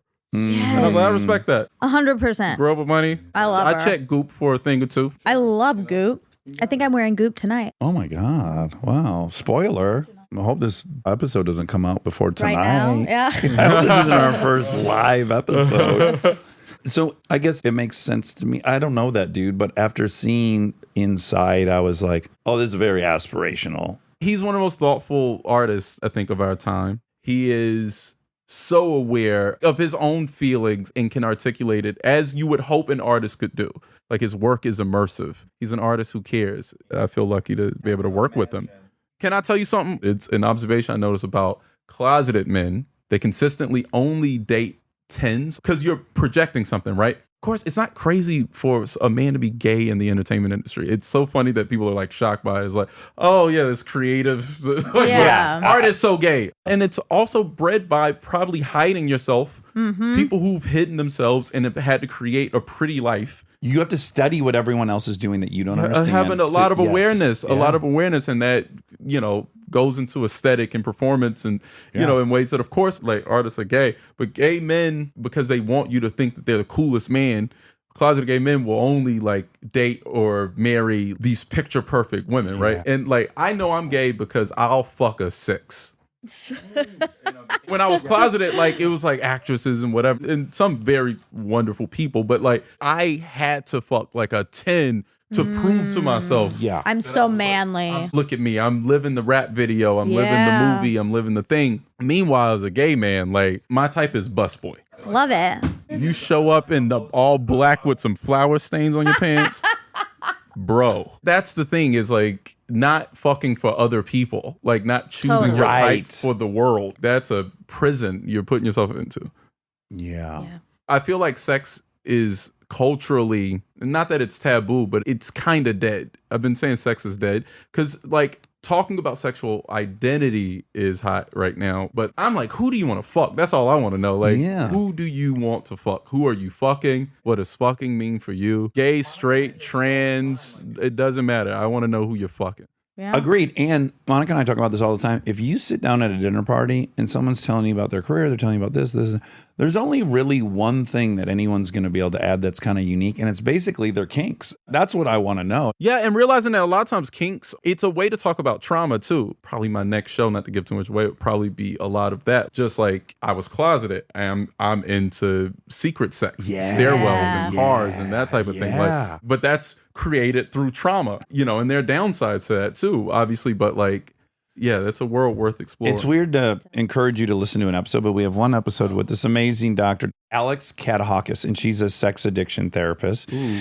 I've been questioning whether or not I have sex addiction or if I was closeted and so long, and now finally feel able to experience it publicly and like comfortably. It's probably both. It doesn't have to be binary. Well, there's also this kind of existential spiral that I think, at least I've been reading about, a lot of gay men experience, because you're not having children from the sex that you have, and at some point that can cause a little bit of a crisis. It's the only thing that made me willing to compromise and do things I didn't want to do, is that I really wanted kids. Yeah. And so if I didn't have that driving force, I can't imagine I would have ever really been with anyone for a very long time, because compromise is inevitable and I don't like to compromise. Okay, back to Dr. Alex Katahakis. I said to her, I don't think it's fair for people that haven't had trauma to judge how other people want to exercise their trauma. BDSM, right? Mm-hmm. Like if you have this fantasy, so what? It came from something gnarly. It's still your fantasy. Yeah. And you still want it satiated. So, well, as long as you're playing that out consensually, right? Exactly. Well, she said that you only have to ask yourself 2 questions to know whether it's, quote, healthy or unhealthy, which is,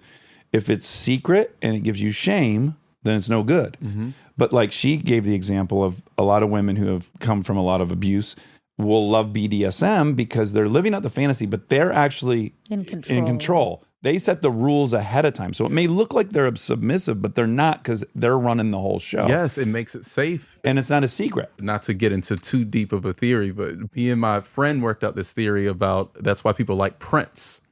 Oh. Like, so I saw a thing where someone was talking about the argument between Prince and Michael Jackson. Okay. Right? Mm-hmm. And a lot of people choose Prince. I'm so clearly team Michael Jackson. Like, I think it's like not even close. As a performer and singer? All of it. But he didn't write shit, so we got to give Prince that. He wrote a lot. Not like Prince, come on. I'll be honest, I only know like a handful of Prince songs. I love a lot of Prince songs, but like Prince sometimes dips into funk in a way that isn't for my ear. Michael, I think, is a bit more of a classic, but I think Michael's more explicit. So Prince, I think, is for people who have sexual repression, sexual secrets. He makes sex safe because Prince is all the illusion of sex, but it's never really sexual. Go back and watch Prince videos, listen to Prince lyrics. Like, it's always around sex, but it's never really explicit. You watch Purple Rain, for instance, right? There's a scene where he has the most beautiful girl in the world, right? And they're out by a lake. And he says, well, first you have to purify yourself in the water of Lake Minnetonka, right? And Apollonia takes off her clothes. She gets fully naked and gets in the lake. And it's so sexy and it's so hot. And then Prince looks at her and says, that ain't Lake Minnetonka. And he drives off on his motorcycle. And I'm looking like, hey, bro, do you want to fuck her? Right. Yeah. What about Nikki, who he met masturbating to a magazine? Yeah, on the reverse of that song, Darling Nikki, right, there's these chants that if you actually reverse the song, it has a gospel song that says, hello, how are you? Fine, fine, because I know the Lord is coming soon. which is a deep dive fact if anyone wants to get into that. The reverse of the end of Darling Nikki, right? He's clearly a genius and a brilliant artist, one of the greatest artists of all time. But I'm saying I think a lot of people's attraction to Prince is you don't know a lot about Prince and you don't know anything about his sexual life. It's all mystery, but it's sexual mystery. People who have that in their own lives, I think, are attracted to that. Meanwhile, Michael Jackson, half of his career is a sex scandal. Yeah, he's touching his dick all the time. Yeah, he's touching his crotch. It's very, very explicit, right? And if nothing else, I mean, it sounds dark, but we know Michael was a homosexual pedophile. What the fuck was Prince? Yeah. We don't even know what Prince was into. Well, he's a drug addict, as we found out. Well, yeah, unfortunately, yeah. But it's all theoretical sex and not sexual. And so, like, those two worlds. That's fascinating. Those two are so fascinating. I like crowning, because I'm in a position to do so, crowning Anderson .Paak as our generation's Prince. Anderson's incredible. His NPR Tiny Desk is I Oh, know. I love it. I've watched it 100 times. consistent. Oh, that's a hookup favorite. That's Absolutely. So hookup, I think NPR Tiny Desk is the perfect background noise because it's a little bit of music, it's a little bit of talking. You don't want to be inundated by a playlist. Well, while you're giving out tips, I'll add this as a tip. Yes. So you have someone over and you're like, I want you to watch this Tiny Desk thing with Anderson .Paak. But you don't say you want to watch it. You just have it on. Yeah, it's just on. All right, well, we're just pretending this situation. I mean, here's my number one pet peeve with people is like, let's say they have a favorite song and they go, oh my God, I want to play you my favorite song. Great. I'd love to hear your favorite song. They put the headphones on you and then they stare at you to see how you're reacting. Yeah. I'm just asking people, just look elsewhere, make yourself busy. I respect that. Trust that they'll like it or they won't. Don't stare at people to see how much I they're respect liking both your sides favorite of that thing. because I get really giddy when I hear a song that I love. Like I just heard a Stevie Wonder jazz reprise of "Someone You Love" that is live and one of the greatest things in the world to me right now. And I was blasting it in the car. If I played it for y'all, I would just... You'd want to know. I would just be staring, smiling right now. I want you to feel it, but ideally, I just text it to you. And also, but what would happen, and you're justified in wanting to do that, but here's what happens to the listener. Now I have to perform for you. So I'm actually not enjoying the thing you want me to enjoy because I'm way too aware. It's like opening a Christmas present in front of your aunt. A lot of times when I share in those moments, it's like with a friend who will tell me, like, Bo will look at me and just like, just like take the headphones off and walk away. Like, that's why we're friends because he'll just walk away from it. Well, fuck, Jerrod, this was awesome. I loved talking This was to a really you. good time. So fun. Really Your good time. Thank movie, you for having me. On the Count of Three, again, it's fucking really, really unique and new and so interesting excited. and wonderful. And you did a great, great job directing it. And it's well acted and it's fucking dark, which I say is a compliment. The subject matter, it's about suicide. And it's something you have to take seriously. The reason it's funny is because it takes it so seriously that it finds, like, some would say blue or gallows humor in it, in this situation. And in those situations specifically, humor is 100% necessary. Yeah. It's the only way to actually get through it. Even in life, when it happens, when you're experiencing stuff like that, it's the only way. Yes. Well, the story I've told in here a bunch of times, I've seen a bunch of people in movies caring for their father who's dying, but when I did it, I took a pillow and I put it over his face and I had the nurse take a picture of me and then I sent it to my brother and said, just wrapping things up in Detroit. Like, that's the reality of when you're caring for somebody. It's like you're doing anything you can Yeah. to You're not lighten just the crying the whole miserable time. mood No, of what's happening. Because you love them. Yeah. You want to laugh. Oh, my favorite line of the movie, though, was one of yours, and you're talking about mass shooters, and you're like, it's always some corny white boy who couldn't get pussy. And I hate to say it, but that's really a bullseye, I think, for the 100%. motivator. I'm sure we've actually probably unpacked some of that in talking about masculinity earlier. Yeah. I like the word unpack today. Unpack is a good I'm word. saying unpack. Let's unpack the word unpack. Okay, so On the Count of Three, May 13th in theaters, and then Rothaniel. I really urge everyone to watch Rothaniel on HBO Max. Am I pronouncing your first name right? Rothaniel? Yeah, Rothaniel. Yeah. You know what's funny is like hearing the whole setup of it and then saying it out loud as I was writing it down because I was like, oh, it's I-E-L, Daniel, Rothaniel. I'm like, I could see feeling that like, Rothaniel, this is going to be good. This is smooth. I need to get Rothaniel.com. Yeah. You need to hurry up. Yeah, I need to hurry. It's two of his grandparents. Robert and Nathaniel. It's the whole setup to the show. I hope you like it. I'm so excited. I'm going to love it. I already know. You're going to love it. You're going to love it. I feel like you're big enough for me to ask this question. I don't have the answer to this. This is just a question I asked my wife. I'm like, I wonder what her response is. Yeah. Like navigating this incredible truth experiment you're doing while also in the back of your mind going, but I'm on a stage and this is a product as well. again, I don't know how I feel about it. Like, there's incredible value to it. Like, people are seeing that and they're going like, oh my God, that's me, that's me, that's me. I'm not alone. It's so worth it. Yeah. But then there's another voice in my head as a performer to be like, well, I'm not going to pay to watch you have your moment. Yeah. And maybe it just weeds out who doesn't want to pay to watch you have your moment. For me, it's applying a skill to it. When I say like, I hope people like the specials, because it's me as a comedian first. I'm a performer. Yeah. I'm a comedian. I respect that you are here in this room with me, and I want you to be entertained, right? Yeah. Now, how I define that and how you define that is artist choice. I guess a better way to say it would be, I'm going to bring you in with comedy, but then you're going to see a drama, which is fine. I was watching Jim Carrey talk about this on an Actors Roundtable, and I saw it after we made Rothaniel, just like art that brings you in with humor and then gives you humanity. That's what I'm talking about when you're giving my alley. It's that. Yeah, without having that articulation beforehand, that's what Rothaniel is. Yeah. I loved watching it, and I'll remember it forever. Oh, thank you for saying it. You've said things to me that I would get tatted if I had a tattoo. This was like the most fun. I get why everyone loves. Oh, It's really thank kind. People are sending it, and I never heard a podcast before. But I mean, like, That's great. period. Yeah. Well, you're not on social media, so I know where you stand on all this. I got some ghost accounts. I don't want to be like a full. I gotta be honest. And I delete them and then have new ghost accounts. It's a whole wild ride. Well, we had your queen on a couple times. I'm a big defender of your queen, Gwyneth. Hey, she's cool. She's cool. I love her so much. Because of that, she owns it. She's just like, I'm Honesty me. is super cool. It is. It's so sexy. Kind of regardless of what you're saying. And also very uncool and weird and messy and like, yeah, that's what's exciting about it. What I'm always trying to navigate, and it's not the easiest thing, and I step on either side of this line, but it's like, I want to be honest without being self-indulgent and self-masturbatory. That's the tricky, in my but opinion. that's your attention thing again. Yeah. My attention thing. Being worried, people are going to be like, he just wants attention. It's like it's embedded in you. But applying craft is important. The application of some type of craft, like making sure you're offering something. Yeah. It is an offering. Rick Rubin says a thing. He thinks all art should be made as an offering to God.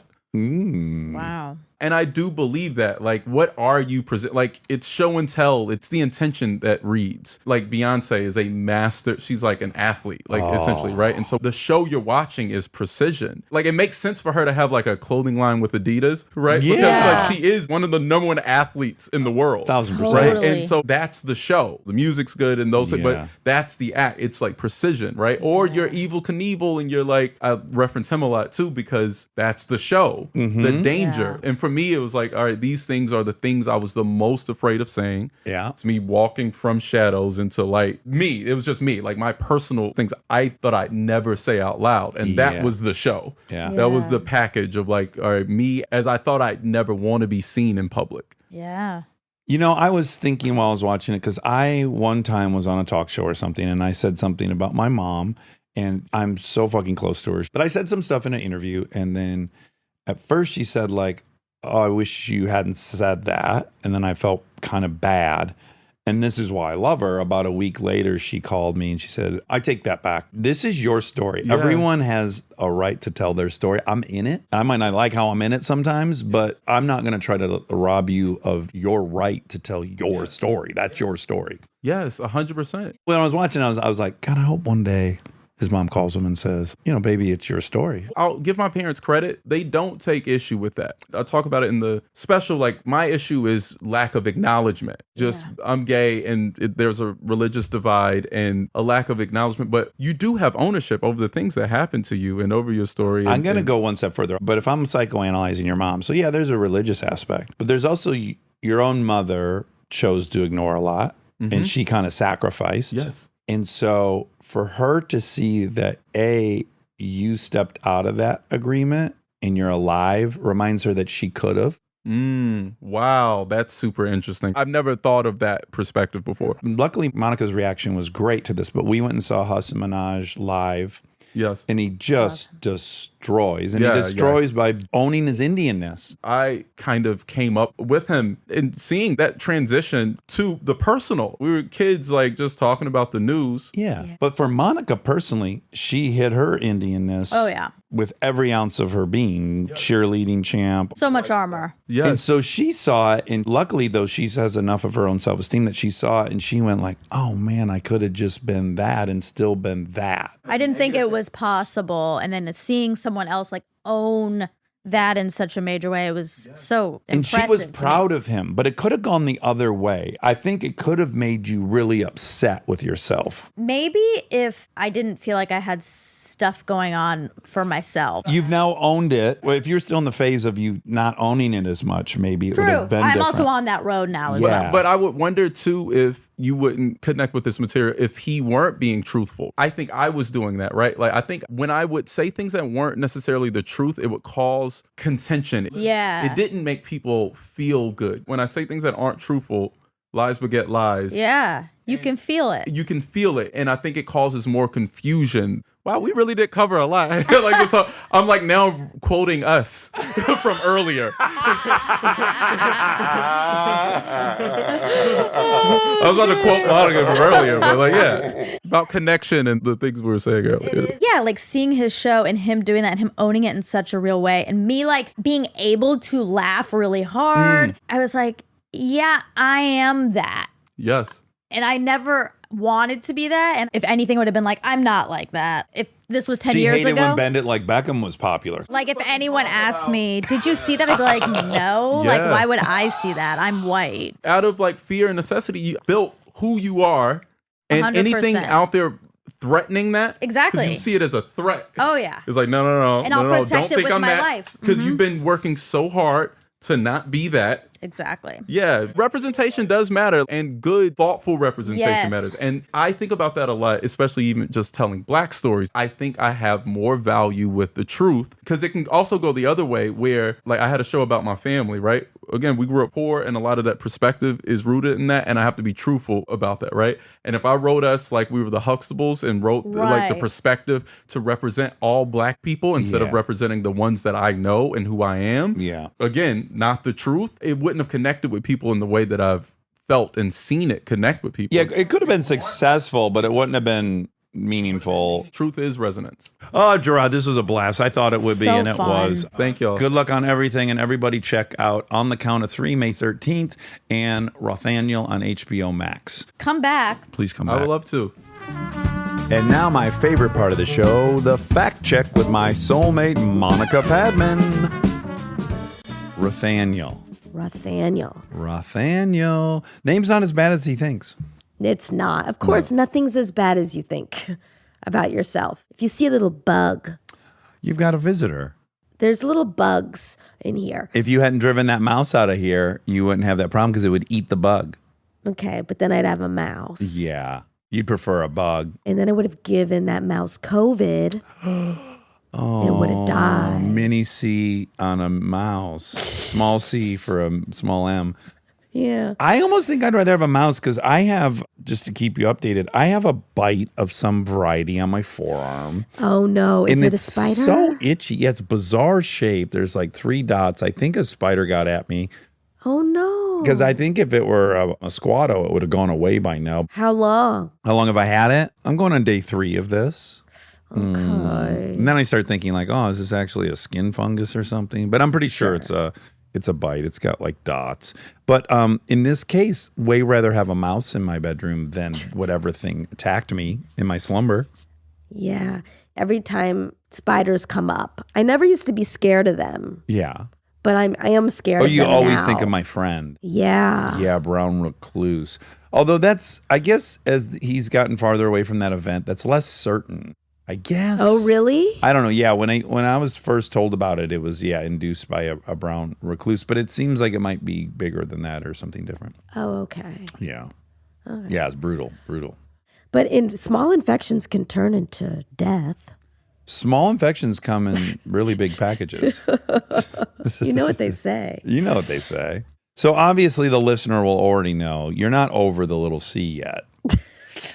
No, I'm not. No. It's very disappointing. You had a different expectation. I really did. I did too. Head cold, 24 hours, hit it and quit it, you know? Hit it and quit it, your style. Well, that's the thing. You hit Rob and I on Sunday going like, I feel crappy. I'm going to take a test in the morning.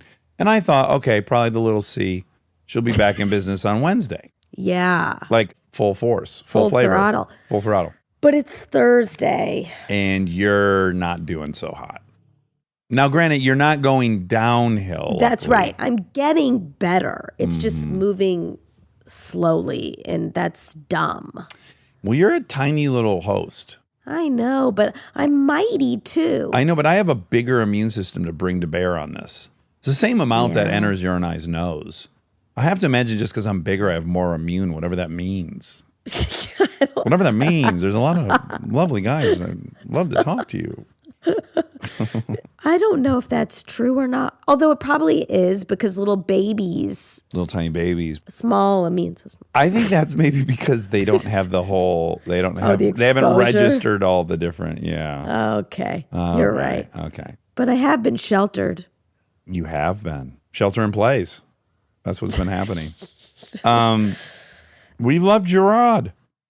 Oh my God, we loved him. I sense, you know what was crazy? I fell in love with his actual material. Aside from him being a great guest, I like really enjoy his stand-up, which I was out to lunch on. But then what was crazy is post having him is when I watched the Kanye West documentary. I love. Have you watched it yet? I haven't watched it yet. I want you to watch it. I started it. I want you to stop what you're doing right now and watch all 7 hours of it, and then we'll resume. No, I really loved it for a trillion reasons. But one of the things was in his, whatever his church services he does, they kept cutting to this guy, and it was Jerrod. He was there. No way. Yes, and had we not interviewed him and I hadn't become hip to his thing, I think I would have been a little bit like, why do they keep cutting to this guy who's listening?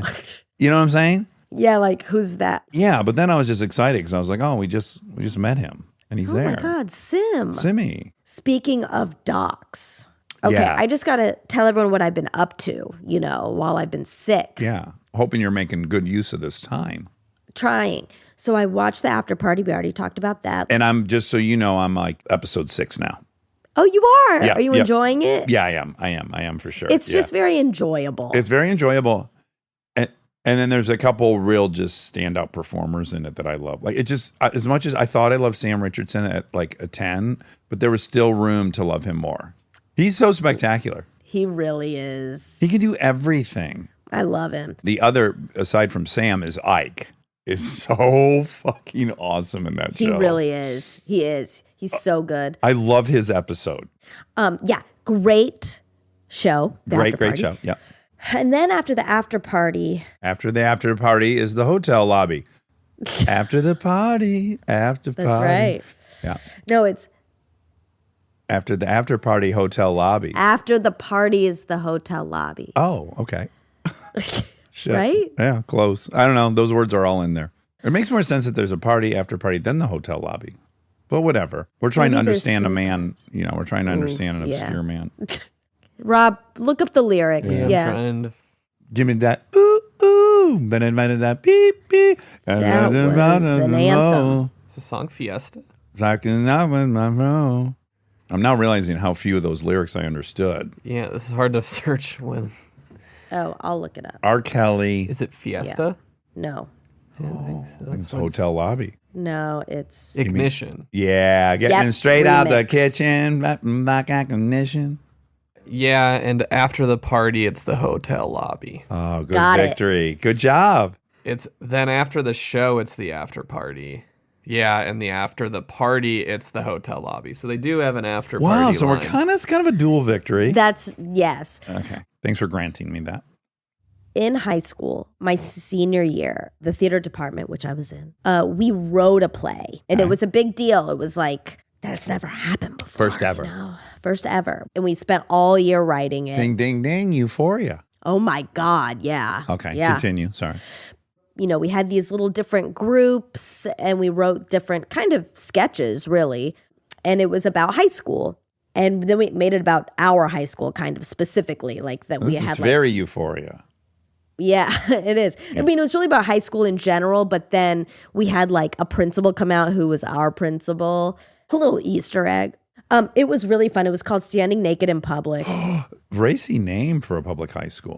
Yeah, and I remember we all submitted names and we all voted. I voted for Shoots and Social Ladders, but it didn't win, and I'm you glad. love wordplay. Yeah. Yeah. But I love standing naked in public. Anyway, it was a huge hit. We did it for 3 nights, and it sold out. That doesn't happen in high school theater at Duluth anyway. Runaway hit. Word spread. The Community came out. Uh-huh. Everyone loved it. And that song played. Oh, in no, the you don't show. attribute the success of the play to that song. Were you course just not. coattailing it? Okay. No. I attribute my success to remembering the lyrics to that play. To that important 3 nights. Because I don't remember anything in music. You know that. Yeah, seminal. 3 nights of your life that are very memorable. Okay, so back to After Party. Okay, watch the After Party. And I'll be honest, I watched it twice. Oh, my God. No, because I wanted to sleep, but I wanted something on. Okay. Then I thought, I need something darker. Yeah. I want something scary. And you're already caught up on Under the Banner? Yeah, So you didn't have that. Okay. I didn't have that. So I went with Dope Sick.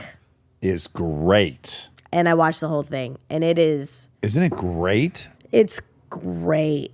And it is so, Depressing. it is so heavy. It is so depressing. And it's so well done and feels so real. Remember I was watching it and I was like, I don't know, if this, mind you, every sober person I know watched it.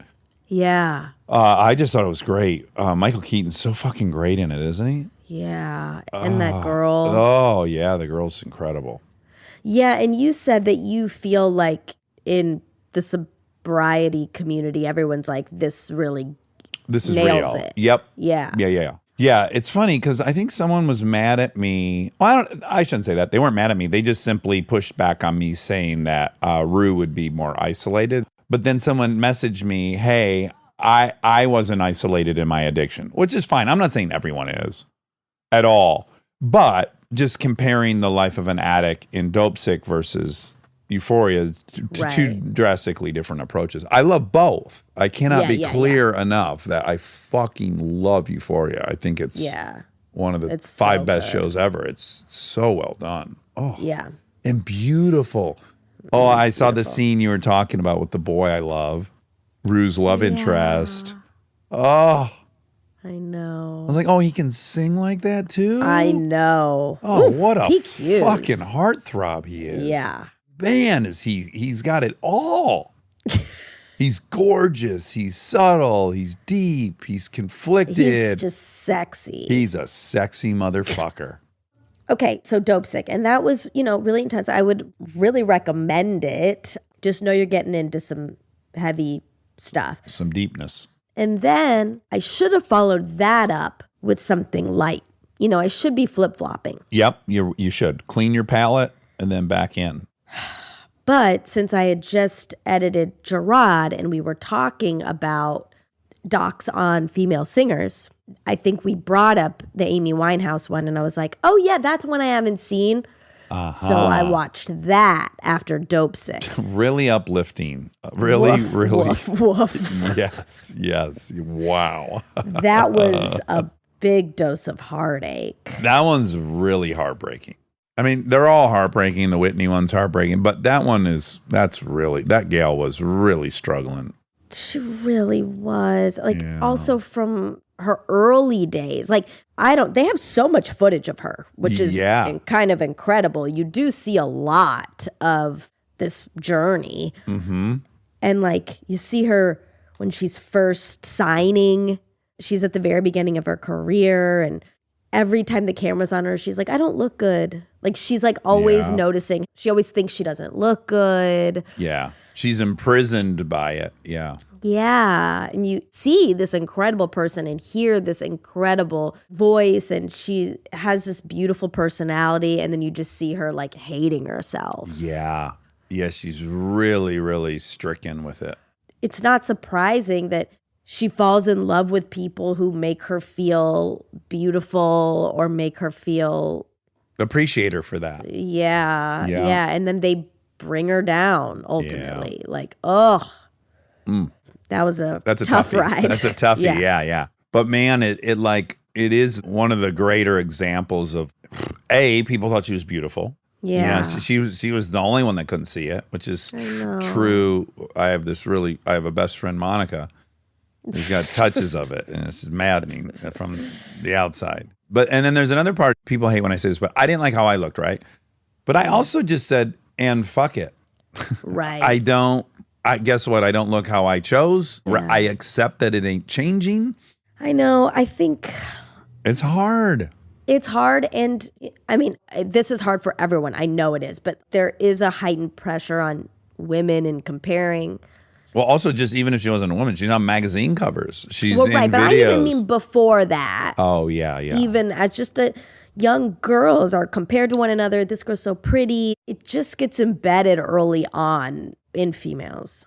Yeah, so I'm of the opinion that guys suffer from it miserably too, which is why people do steroids and too. But what I will concede easily on is there's at least 1 trillion examples in media of pretty average looking dudes with hot girls. And who are successful. Right. And happy. So like success for men has equaled attraction historically. Exactly.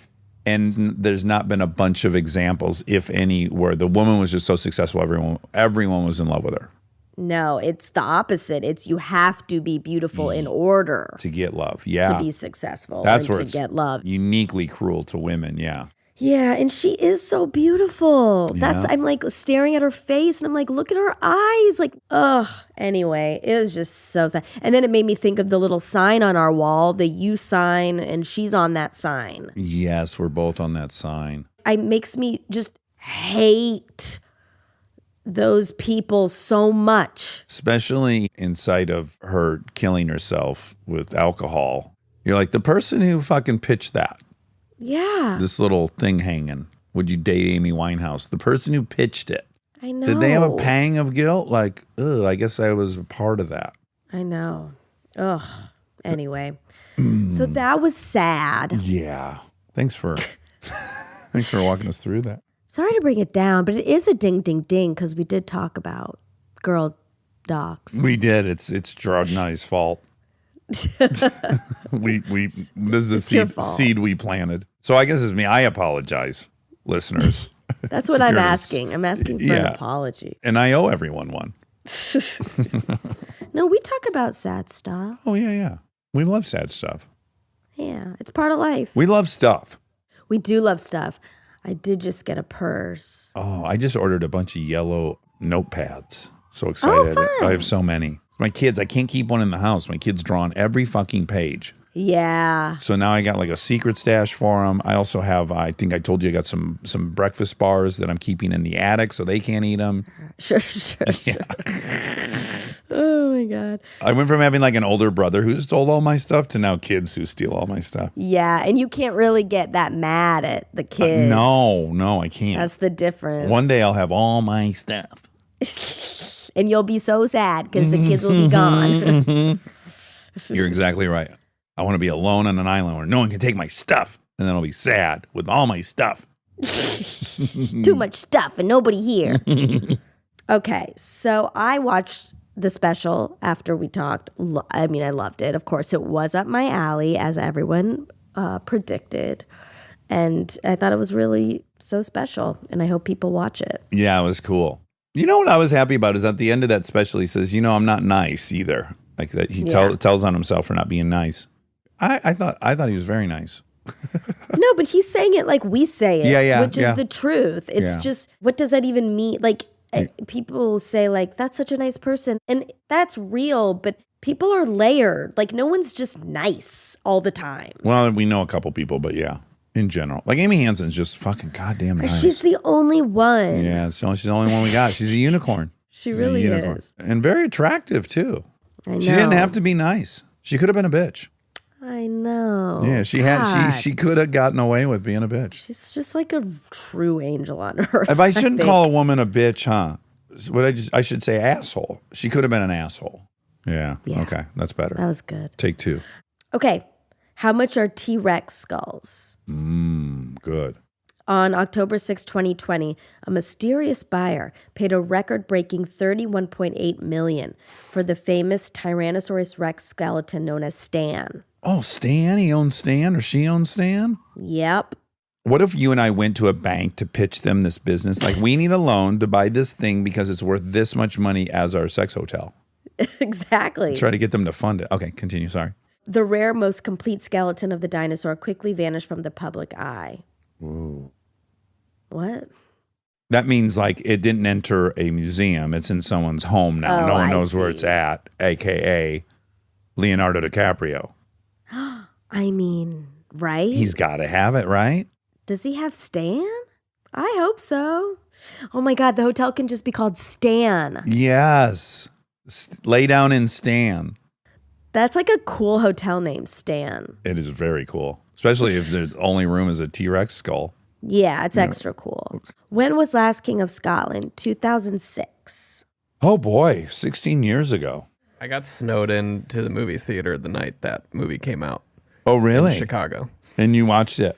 Oh, you were inside and when you came out. Well, I was a projectionist then. Oh, Rob. What? Right? Oh my God. It's like James Bond There or was a big something. snowstorm in Chicago, and that was coming out the next day, and we got stuck there and just watched it 3 times. Oh, Oh my God, fun. Was it on film? Were you like changing over reels? Yeah, well, I was the one that would build them on film and Okay. splice them together, but you don't change you build Once it on it a big goes. platter and then hit play. Platter. Ding, ding, ding. God. We love seafood platter. Poo poo platter. Look at these secret skills Some of of the Rob. ding ding dings are made up. No, I just like to say now a ding ding ding itself qualifies as a ding Is ding a ding ding ding. Yeah. Okay. Jada Pinkett Smith. Her first film was Menace to Society, Oh, what a breakout role. but she was in shows. Oh, television program. A Oh, I Different think, yeah, I was World going to and- say, I think she's even on Different World. Yeah. Yeah. And you know, she was like best friends with Tupac. Oh, really? Yeah. They went to the same like art school and they were my they were best God. friends. Yeah. The whole ride. Whoa. Mm-hmm. Ugh. Sad. It's sad again. Okay. Sorry. Again, I owe everyone an apology. I'll try to just point out friends she has that are still with us. Okay, please. Okay. Okay, Winston-Salem, named after cigarettes. Winston is an American brand of cigarettes currently owned and manufactured by ITG Brands, subsidiary of Imperial Tobacco in the United States and by Japan Tobacco outside of the United States. The brand is named after the town where R.J. Reynolds started his business, which is Winston-Salem, North Carolina. And there's also Salem's, menthol. Oh, I didn't know that. Yeah. I don't know a lot about cigarettes. You missed out. Yeah. But you know what I do know about? Pies. Oh, are they famous for a pie? Well, there's a pie shop in Los Angeles called Winston's. It's an amazing I've ordered pie shop. several pies from there. Same. And that is named after Winston-Salem. Oh, it Because is? the guy grew up there. Yeah, Wow. You grow up there, you can't help but name a business after it. that's right. Winston was a big sponsor in NASCAR. There's even the Winston Cup Series. Oh, I know that name. Yeah. If a guy was flipping you off in a pickup truck where I grew up, odds are there were a couple boxes of Winston's on the dashboard. Okay. That's the kind of brand. What is the difference between that and Marlboros? So Marlboros were, I started off smoking Marlboro Lights. Very, very popular brand. I'd say it's the Budweiser of cigarettes. Okay, great. And Winston's more like the Natty Light. And I want to be careful. I don't want to get sued by Winston. But it's a little more raucous. You're a little more assholes and elbows. And then I see. for your elevated smoker like I was, like Yeah. say the Apple. I'm going to call it the Ooh. Apple of cigarettes. Macintosh was Camel Lights. Oh, really? Yes, like everyone in the punk rock scene smoked Camel Lights. Camel Lights is like, it's a little edgier. Well, and then American Spirits eventually. So I would hearken to guess, and this is pulled out of my asshole, I would say that 80% of American spirit smokers were originally Camel Light smokers that transitioned into a more natural tobacco, all natural. Okay. Now, what would the Hermes be? Well, you got John Players, JPL, John Players. That was fancy. Oh, there were certain ones that came like in a box, and if you ever flew internationally, you'd pick up some. Fuck, there's a really well-known one that people would dabble in, but again, no one really had money for fancies. I mean, so Aaron and I in high school, we smoked GPCs. We smoked like all these knockoff brands. Okay. It'd be like sure. 3 packs for $5, and they burnt so quickly. At some point, we're like I think it works out ratio wise that they're the same price as Camel Lights because you got to smoke 2 or 3 of them Yeah. to get that slow burn of a Camel Light. So there's a brand called Treasurer that was the most expensive. Ooh, I've never They were heard of $60 a pack. $60. There's No. a luxury black that pack? was $67. Then there was a whole. I want that. There was a syndicate of people who also smoked Jarms, DJARMS. I think Jarms. I think they're Indian in origin. Oh. And they've got like clover in them. They're very, very aromatic. And I don't even think they have nicotine in them, Jarms. Oh, So occasion- Clover cigarettes. That's a thing. Yeah. Yeah.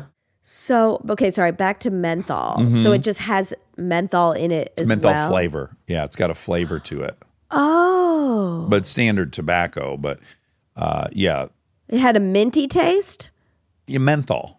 You know, like I know, if- but if you're in a steam room and it's got eucalyptus, that kind of smell, that mentholy, okay. mentholatum, Vicks Vapor Rub. oh, that's to me minty. Yeah, I'll co-sign on that, but it's a unique unto itself. Like you wouldn't call Okay. Vicks Vapor Rub minty, would I you? think I would. Okay, then you would call Newports and Cools in Salem's minty. Okay. My father smoked menthol. Vantage 100s, menthol, the most obscure cigarette. I don't know why he fucking smoked them. It had a hole in the filter. That's what was novel about those. And we would sometimes have to drive to 6-7 gas stations so he could pick up his And he bought them by the carton. He had to because you didn't know where they were going to have these ventures. Limited edition. I understand. He was a classy man. I think it was like a way for him like to acknowledge he was classy. Yeah, so maybe that was like a Nordstrom. Yeah, absolutely. My father Yeah. loved Nordstrom. Yeah. He loved shopping at Lord and Taylor. They had like a full polo shop. Area. He loved polo. And he'd bathe in that obsession, Cologne by Calvin Klein, and bang back those Vantage menthols. What a man. What an aroma. Yeah. You get into his car and it was like, I'm in my dad's car. You could have blindfolded me. Did Pryor grow up in a brothel? He grew up at first in a brothel run by his grandmother Marie, in which his father worked as a pimp and his mother as a prostitute. Yep. There you go. That's again sad. Yeah. I mean, he took lemons and made a big old pot of lemonade with I it. know. It's incredible. Yeah, but the fact that he didn't die, well, I was going to say he didn't die of drug overdose, but he damn near died of drug. What did he die? He died of MS. Oh, he did? Yes. You know, MS is an interesting disease. I don't think people really know what it's caused by, but you know, your myelin sheath around your nerves erodes. Also, cocaine does nerve damage. I don't know, there's somehow if you could accelerate that or whatever, but his big thing was he freebased cocaine and he caught himself on fire. He was in the hospital for a while. Oh, boy. My God. He does have this famous story that's kind of funny. I don't know if you'll think it's funny, but he had a buddy in comedy, Richard Pryor, and then he really hit. He became huge, and he called his buddy up. I don't know if this is apocryphal or not, but he called his buddy up. He had a house in Sunset Plaza somewhere. He said, you know, I got a kilo of coke, and I got like 6 gorgeous girls. And then his buddy came over, and he came in, and then he sat down to do a line of coke. He goes, what are you doing? He goes, you invited me over. He goes, I just wanted you to see what I was up to. Get the fuck out of here. That might have even been one of his stand-ups. Oh, my God. He just wanted to kind of see how good he was living. Then he kicked him out. Oh, boy. You should watch. I imagine you haven't watched any of Richard Pryor's like full routines. Nobody ever like him. He's Michael Jordan. I mean, he is so next level, and especially for the era he was doing. He would do these, like, I have all these tapes of him doing smaller shows before he was huge. And he'll be in a club in New York in like the 70s. And he'll go, everyone in here has sucked a dick, right? I sucked a dick. And the dudes are just getting so uncomfortable. Yeah. And he just doesn't mind saying he's straight. And he's just telling you about time he sucked a dick when he was young. And you're like, that in the 70s, who yeah. could do that? Yeah. Yeah. Brave. Yeah. Anywho, I love him. He's number one. Speaking of also someone you love, Prince. Yeah. How many songs did Prince write? It's all estimated. Estimates of the complete number of songs written by Prince range anywhere from 500 to well over 1,000. That's not very helpful. And then Michael, he penned more than 150 songs. Oh, so yeah, I was dead wrong. I got taken to school. He did do a fair amount of writing. Yeah, I had no idea. I didn't know he had written 150 songs. Yeah. I thought Quincy Jones just put all that together. Oh, you know what's exciting? My designer, who I love, she moved offices, and the office is Quincy Jones's old office. Oh, that is exciting. Yeah. So when I went there, I could like feel the vibes. The juju? Yeah, the zhuzh. I told you I've been lucky enough to go over to his house because of Rashida. Rashida, yep. She had a birthday party there. And I walked into his office, and you've just never seen this many gold records. And then It's what amazing. it says underneath of them is like, these numbers don't exist now, like 75 million copies sold. Oh my God. 42 million. incredible. It's like, I bet he's been a part of 1 billion records sold. Oh, It's incredible. What a room. I'm not normally into like trophies, but that one fucking knocked me on my ass. I was like, what a gangster room this is. that's how there was a Architectural Digest. You know, that's one of my videos, house tours, and one was Serena, Oh, great. Williams. and she has a room as well. And I felt like that, just like the amount, and she owns it. Yeah. And I'm like, yeah, you should. You earn that. Yeah. Yeah. It's very cool. Anywho, okay, so the reverse of the end of Darling Nikki.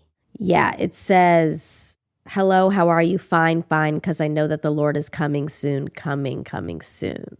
Okay, so I'm going to play it Okay. So remind me, he's saying it's being played backwards at the same in time? reverse at the end. Yeah, at the Okay. end there's like some like sounds that sound kind of gibberishy. Yeah. Black Sabbathy.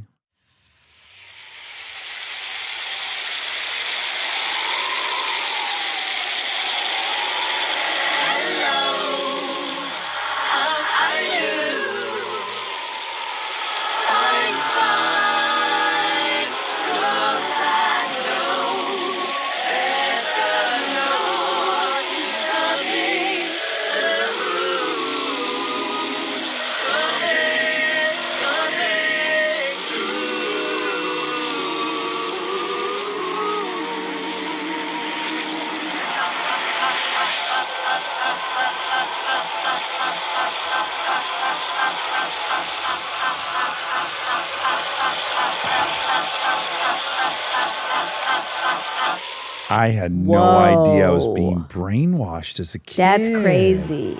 Oh, Oh my God, it's Back. now taunting us. Oh my gosh, brainwashed.